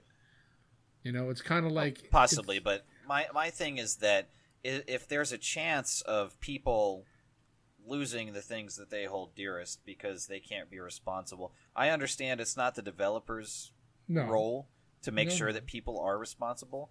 But I think the developers need to take a stance of they're building something. They're creating something that people are going to experience. And within this experience, what is the goal? If the goal is just to make money, this is never going to happen. And obviously, as we know, businesses are like that. So this conversation may never get us anywhere. And even if the community hates it, it may never go away or anything like that. But I think that for me, I would rather see some type of moral standard and say, hey, even, if 0.5% of our customers are going to be negatively affected by this, some people out there, and again, in the extreme minority, are going to end up getting hooked to a system like this, and they're going to lose more money than they should.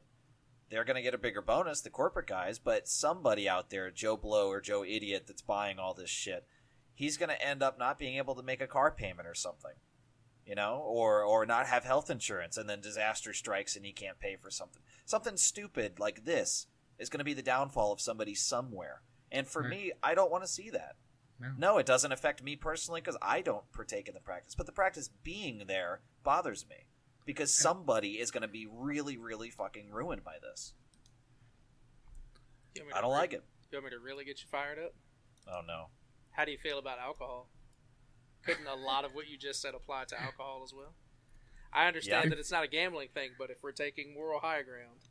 Oh, it's the same as anything else. You know what I mean? It's the same but as anything, exactly. Like Panther said, anything. You can apply that to anything. With you. Drugs. There are people that are into porn dolls, and they might spend their entire life savings on McDonald's. Dolls. I mean, there's food. 100%. Yeah, exactly. I mean, it's nature of the beast. But it's like I said, it's the fact that this is encroaching on video games, and it's starting to become the norm is the sickening side of it. Because they see the money being made off microtransactions. So instead of paying $1 for the purple hat, you're now paying $1 for a box to potentially get the purple hat, but you could get a green hat. Then another $1, you get another green hat. Another $1, another green hat. That's the fucking individual issue, and that's where this to me becomes a gamble. And that is where the people with addictive personalities are going to have the problem. I mean, the whole pay to win, the whole ultimate team stuff. That's a whole fucking other kettle of fish, man. But it's still when you go down to brass tacks, it becomes, people with a gambling addiction. This is just another way for them to get that fucking money. It's another way, and it's showing younger people this too. A younger generation is now getting exposed to this form outside of okay, we're talking, the gambling at the casinos, buying lottery tickets sure. or whatever. So like, they're breeding a younger, the kids are going to get into this earlier, and then they're not going to see a problem with it because it's been going on since they were playing video games. Like paid DLC kind of became a thing because it's been around since we've been playing video games. Now let me ask you guys this: do you guys see this? If you guys define this as gambling, all these. Right. Do you guys see the government stepping in and taking this away? Because gambling's technically not legal in most states. Jesus, we don't need to get the government. Well, then you're talking about country. I'm just curious though. Because then you're talking about country gambling though, is because not allowed. I mean, you saw what happened to like those online poker sites and stuff. They were up and then boom. But then you're gonna get into the whole country thing because in Canada, there's certain different rules for different provinces, different states, different countries, different. You know, so right off the bat, I mean, yes, if this becomes, it's been around for a long time. I mean, Ultimate Team, we're going on a decade. It probably Ultimate hasn't Team. affected anyone in a position to quote right. do anything. Exactly. If Trump's kid offs himself because he didn't get a blue hat, then he spent all of his allowance. They got all green hats, didn't get a blue one, and he goes and shoots up a school because of it, or hangs himself, or beats his mother half to death, or. When something happens to the point where it becomes a fucking tragedy, and that's the problem. But to me right now, the way this is going, if a developer comes out and they take a hard fucking stance against this type of thing, right off the bat, they're going to catch my attention and they're potentially going to earn my money. Sure. Would that's the thing. Rather pay maybe more for the game and know that you're going to have to buy any and all DLC as a way to trade off not having microtransactions in that game? Is that a concession that you're willing to make? That is a great question. Like, because if you want continued development and continued content for it, that money has to come from somewhere. So are you willing to give it to them more upfront or more in a chunk for said content and not have any microtransactions? Are you comfortable with that? Yes. Not more upfront in the way of is paying more as for like all the DLCs included, because what you're talking about is like the games that are rolled out on release with a season pass and all DLC. I don't want to see that practice. No, I want base game, right? And I'm settled that DLC is never ever going to go away in the history of ever. Sure. Never in the future. Sure. DLCs will be a thing continually. So what I want is I'm okay with the current system of DLCs, separate, paid for, developed after the fact. That's fine. It does suck when it comes to multiplayer and splitting the community, but I mean that's a negative thing, and okay, I don't want that to happen. No, but again, they have to have money from somewhere, and it somewhere. Makes sense that content comes at a cost. I understand that, and I can accept that even with negative connotations to it. But in paid DLC for single player games, don't sell me half the story and then expect me to spend 20, 30, 40 for that I have a problem with as well. But if I can get the full enjoyment out of the game, play the game and play the story for my 60, 80, 100 bucks, whatever it costs to buy the base game, don't got a problem with that, and I'll pay extra for DLC because it's not even like microtransaction or not. They're not a problem to me if there's a specific outcome to what they're buying. I don't do the practice. I don't disagree with it even being there because if they want to do that, if it's cosmetic, then that's fine. So it's the loot crate system specifically. Specifically, it's RNG. It's paying money for an outcome that you're risking. If the only thing, if you're buying, and in other words, we'll go back to Destiny because it's something that's current. We'll say you're going to buy a helmet. You wanted to buy the level 20 helmet, right? And it was the level 20 helmet for you, me, everybody else, but it could be a different color.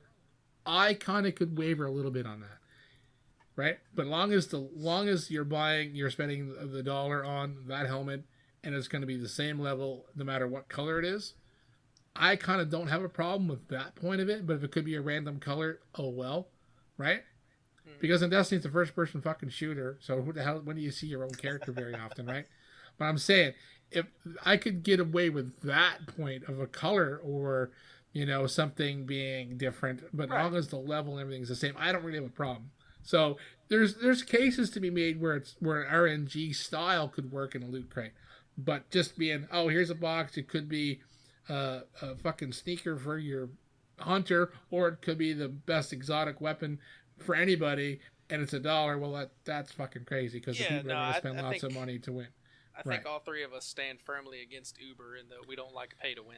Like I'm not. I'm all in that camp. But but the loot crate system, whether it's all cosmetic, loot crates shouldn't be cosmetic anyways, right? Loot crates, you shouldn't be buying loot crates. If they're not going to be cosmetic, what are they going to be? Then? That's what I'm saying. I guess I should refer. Loot crates should not be a purchasable item. It should be cosmetic. Should be a transaction. Everything that's RNG loot crate style should be earned in game. Right. No, I'll give you that. Yeah. Yep. So I'm not arguing against abolishing microtransactions. I don't care as long as they're cosmetic. Because you're not going to ruin the game for other people with a cosmetic item. Right. So, yeah, like what Panther's saying is you should not be able to buy something that could give you what would end up being game-breaking for somebody else by ruining their, So, for me, just the single stance that I have that I'm firmly against is the idea of a chance-based loot system. Yeah. Or pack system or anything like that. I'm firmly against it 100%. Don't want it. That you pay for. Yes. Because engrams that I earn by playing the game are also that's RNG. different. Yeah. Uber, any final thoughts? Oh boy. Yes. We're over 2 hours, boys. I know. Yeah. No, I mean, agree to disagree. I mean, you guys, there a lot of valid points.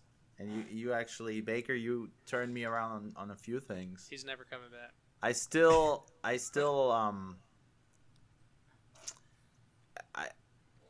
still okay with it being in games 100% because in the end, you know what you're getting. I feel like, and these games are getting bigger. Well, to an extent, you know what you're getting. I mean, when you're talking in specific games, there are some stances where you do know what you're getting. If there's only 10 items that could come out of this, that's an example of you knowing what you're going to get at some point. You're correct in that. But what you're talking about, your stance that you're saying you're okay with, that's not all the cases. There are cases out there. So we're talking the broad stroke of gambling. Panther and I don't agree with it. I think work is okay with it in some forms. Yeah, but you're saying broad strokes. Yeah, I don't mind it. Exactly. I don't mind it as long as it's not all or nothing. That's what I'm trying to say. To where you become you spend money and have a chance of walking away empty-handed. So in other words, opening a loot crate, it could be empty. Yes, correct. Never gonna happen. Then I'd have a really big problem. But you don't think that like a level 0 item on there is as good as empty? It has as much value as nothing? I don't, because it holds value. You never know who it holds value to, and you never know. I mean, I always equate it back to my sports games because that's all I know. Yeah, and, right. Right. A 60 rated overall player. You know what? Somebody out there, that's his favorite player, and if he pulls that player out of a pack, that might make his day. You can't put the value on it for someone else, but you can put a value on it for yourself, right? Correct. In other words, so you open a pack, you get 6 cards, all 6 cards are level 60s. You're like, fuck. That's a gamble, man. You just wasted that money on those 6 cards that are no fucking good to you. Even if you get a level 68 player, or level, say the highest level is 80, you get a level 79 player, you might hate that fucking player. I would put that player on my fucking team if I was paid. Well, then you just equated value to it, and it becomes a negative outcome, and you spend money. To myself, so it's almost like So it's almost like going to Vegas, spinning the wheel, walking out the door because you put on black and it turned up red. Technically, yes, you still had something, but it has no value to you, right? Yeah. But you don't really walk away with anything there. You know, I mean, you understand where we come from. Okay, but in your game scenario there, you don't walk away with anything either if you get a level 60 character or player, right? Because I get a 60. You're not going to use them. Oh, no, I will. I mean, that's the thing. You would use a 60 over like a 99? You can use them to trade them in, for example. I mean, we're talking now real specifics here with the games right. that I play. You can still use these players. Right, and in that particular you trade them in case. for more points towards getting another pack, though, right? It recycles. Right, or other players or whatever it may be. You could trade them in for other items. Yes. So it could possibly just continuously be negative for your entire experience. It could be. Yes. It could. That's be. why I disagree with it. I'm not okay with that. You're adequating it to that one. You gotta look at the broader side of it. I understand that. Right, someone could get a card to be their favorite player. Who cares what level he is, and be happy with it. That's fine and dandy. But the fact is, that kid could spend he could spend his whole Christmas money, $100, buy packs, and constantly never get the player he wants. Whether he can trade them in and eventually get that character is one thing, but it's the random chance of spending money. It becomes it is gambling in a sense, because you could potentially walk away with what you want. Now here's the thing, though: you are buying these packs, loot crates, whatever. You tap on them to open them. They have a cool exploding animation, whatnot. Would you guys agree that is part of playing the game? Now you are playing the game. No. See, I mean, you guys are talking. Maybe you guys are thinking just gameplay, running around with the gun and shooting. But wouldn't you agree that opening crates could be a part of the game? Now you're actually playing the game, so you are paying to play the game. Technically, but I don't see how that takes any form in our discussion, though. I mean, technically, that is a gameplay aspect. Right. Yes, so you're but paying how does to that play bring the us game. Anywhere? Well, no. You're not paying to do that. Not in that example. You're spending extra money for what you're saying is it's a gameplay mechanic, right? That you're spending money on, but it's a part of the game, and you may very well do this in a game that you downloaded for free. Now, see, I look big. I know games are not cheap to make either. No, so when I download a free game on my phone, I don't expect them to make a game just for me to play for free. And they're, the developers, I know they have families and stuff like that too. So I get that they're gonna put something in there to earn their to make their money back from developing this game. And I get no problem with that. If I buy the game or I download this game and it's free to play, that's fine. I'll play it for free. But when it becomes a game where it's online and the only way to play it is online, like that golf game, and you're forced to either spend money or wait 3 days to be able to play the game again, that's where the problem comes in, because where's the fun of waiting 3 days to play the fucking game if I like playing the game? It's specific game to game. It's not like we can say every game is the same. We could have that discussion for hours about mobile games. Right. But I'm talking about putting in a gambling style mechanic into games in the broad aspect of it. Not looking to break it down to one game or another. We're talking about putting gambling aspects in video games. Yeah. Are you against? Yeah, no, what you're doing is you're taking that broad question and you're saying, well, there's one specific case where this would be okay, so I don't have a problem with it. But you're narrowing it down to one possibility that you're okay with, not broad spectrum, like, as a practice, is this okay? And I don't know. I am unsatisfied that I can't seem to bring you around to, like, yeah. I don't know. You seem to pick out one single thing and, like, yeah, I don't know.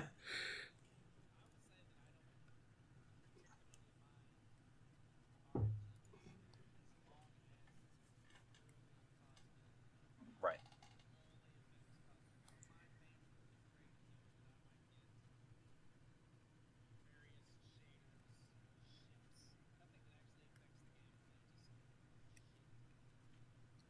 Yeah, and that's a specific aspect of it, yeah, but I don't know.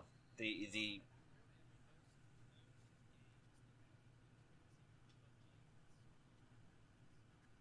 right.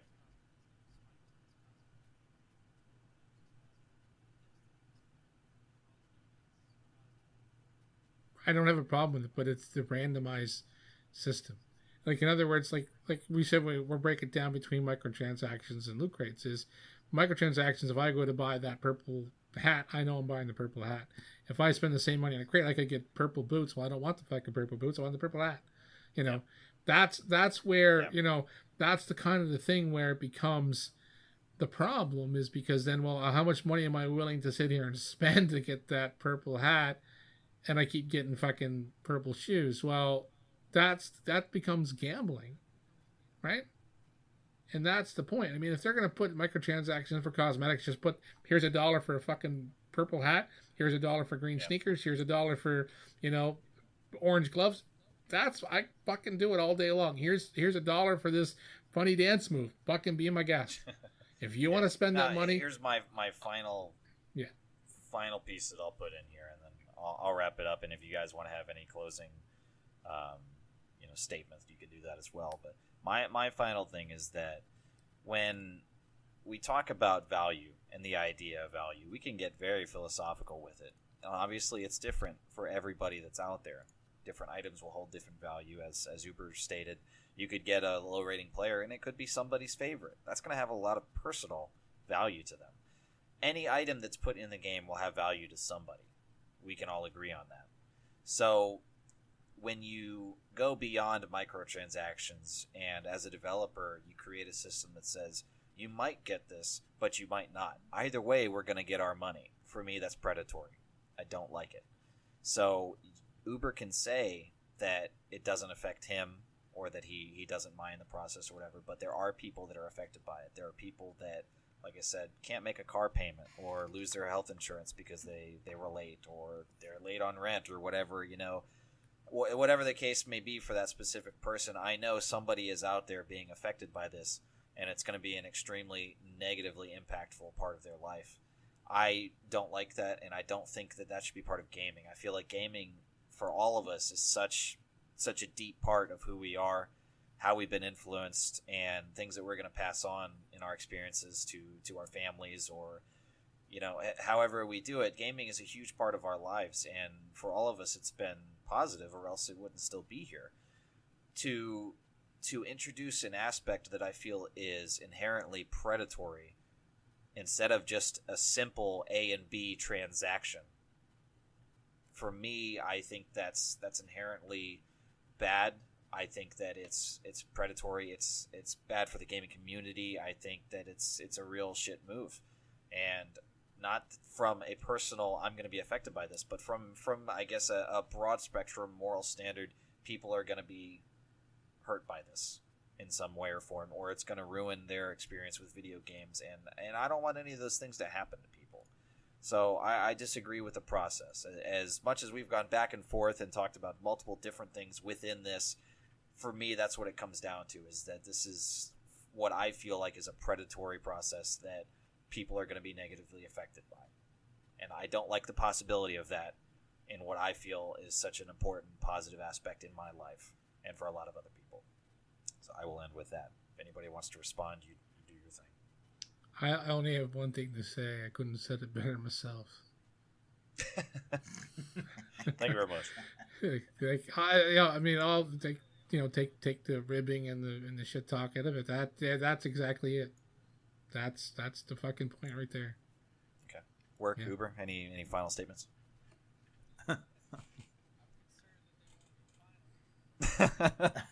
I'm not gonna push it. I'm done with mine, so I'm not responding.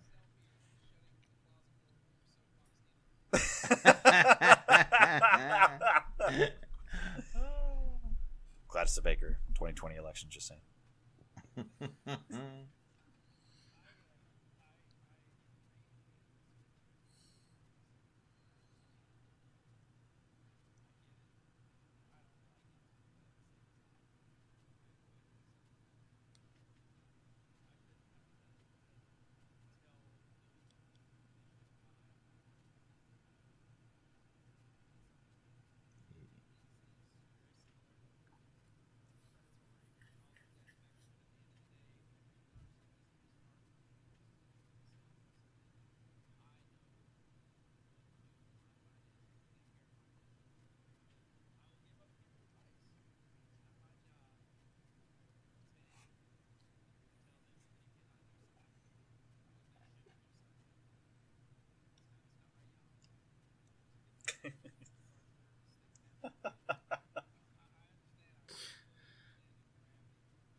Well said. Okay. Well said. Uber, anything to add before we end it? I mean, yeah, agree to disagree. I,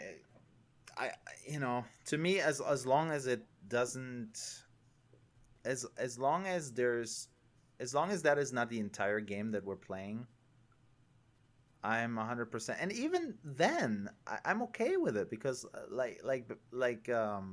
work says, you can't possibly hold everyone's hand. Like, you just, I mean, you can relate this to so many other things in the real world outside of gaming. And to me, I do believe that some of these microtransactions have made a lot of the games that I play, that you guys play, a better product in the end. Games are not cheap to make. They cost a lot of resources. I still think gaming as a whole is one of the cheaper hobbies you can have when compared to other things. Obviously, hiking is a bit cheaper than gaming, but there's other hobbies that you could have that would cost a whole lot more money than gaming does. So to me, I'm okay with it. I'm okay with pay to play. I'm okay with paying to win in certain scenarios in isolated game modes within the games. I'm 100% fine with it, and yeah, that's all I got.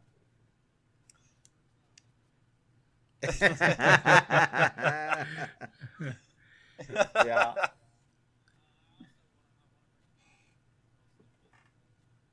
100%. 100%. Yeah, of course. It's been a good discussion. Yeah.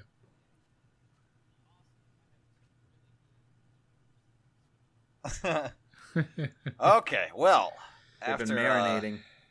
Yeah, that's That's a very, very heavy podcast. But like I introduced it, though, it's a serious topic, and that's why it warranted serious discussion. Yep. Let's talk about religion in video games next week. Oh, Jesus! Oh my God! 5-hour podcast. Don't even get me started. No, me either. Me either. Yeah. Anyways, if if either of the two of you listening have made it this far, I commend you. You earn a Well badge. done. You earn a 4-player co-op badge. Yes. Actually, you earn the chance of pulling a badge. You want a loot crate. You need a 4-player co-op loot crate. At the top of the line chances you could win a 55-gallon of lube. Anyways, yeah, thank you guys so much for listening. If you have been with us here until the end, of course, everything that we've talked about has been linked in the description of the YouTube video. You find us on SoundCloud, YouTube, however you can. And thanks for listening, guys. Really appreciate it. It's been a great podcast, I think. I'm happy with all of it, except for I still feel unsatisfied not being able to pull Uber quite all the way over. But there's nothing we can do about that. We agree to disagree, excuse me. And he's still a halfway decent guy, I think. Yeah, halfway. It's a lot of We'll stuff give him half. voting against me here. Yeah. Yeah. We'll give you half. I don't know how you guys No. put So up that's- with me every 17 weeks. because Every it's 3 weeks when you can make it. because it's only once every 3 weeks is the only reason we put up with you. That's the exact reason. But on the ending Because note, it's RNG whether or not we're going to get Uber on the podcast.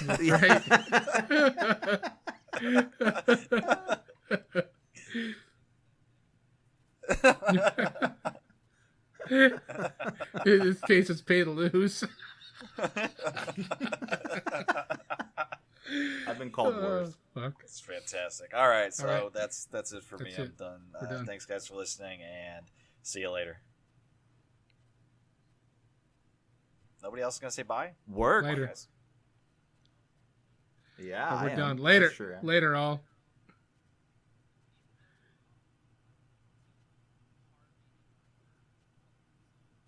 There you go. Here.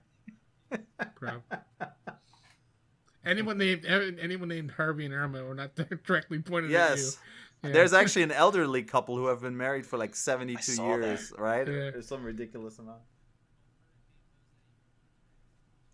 Yeah, he's out there dancing.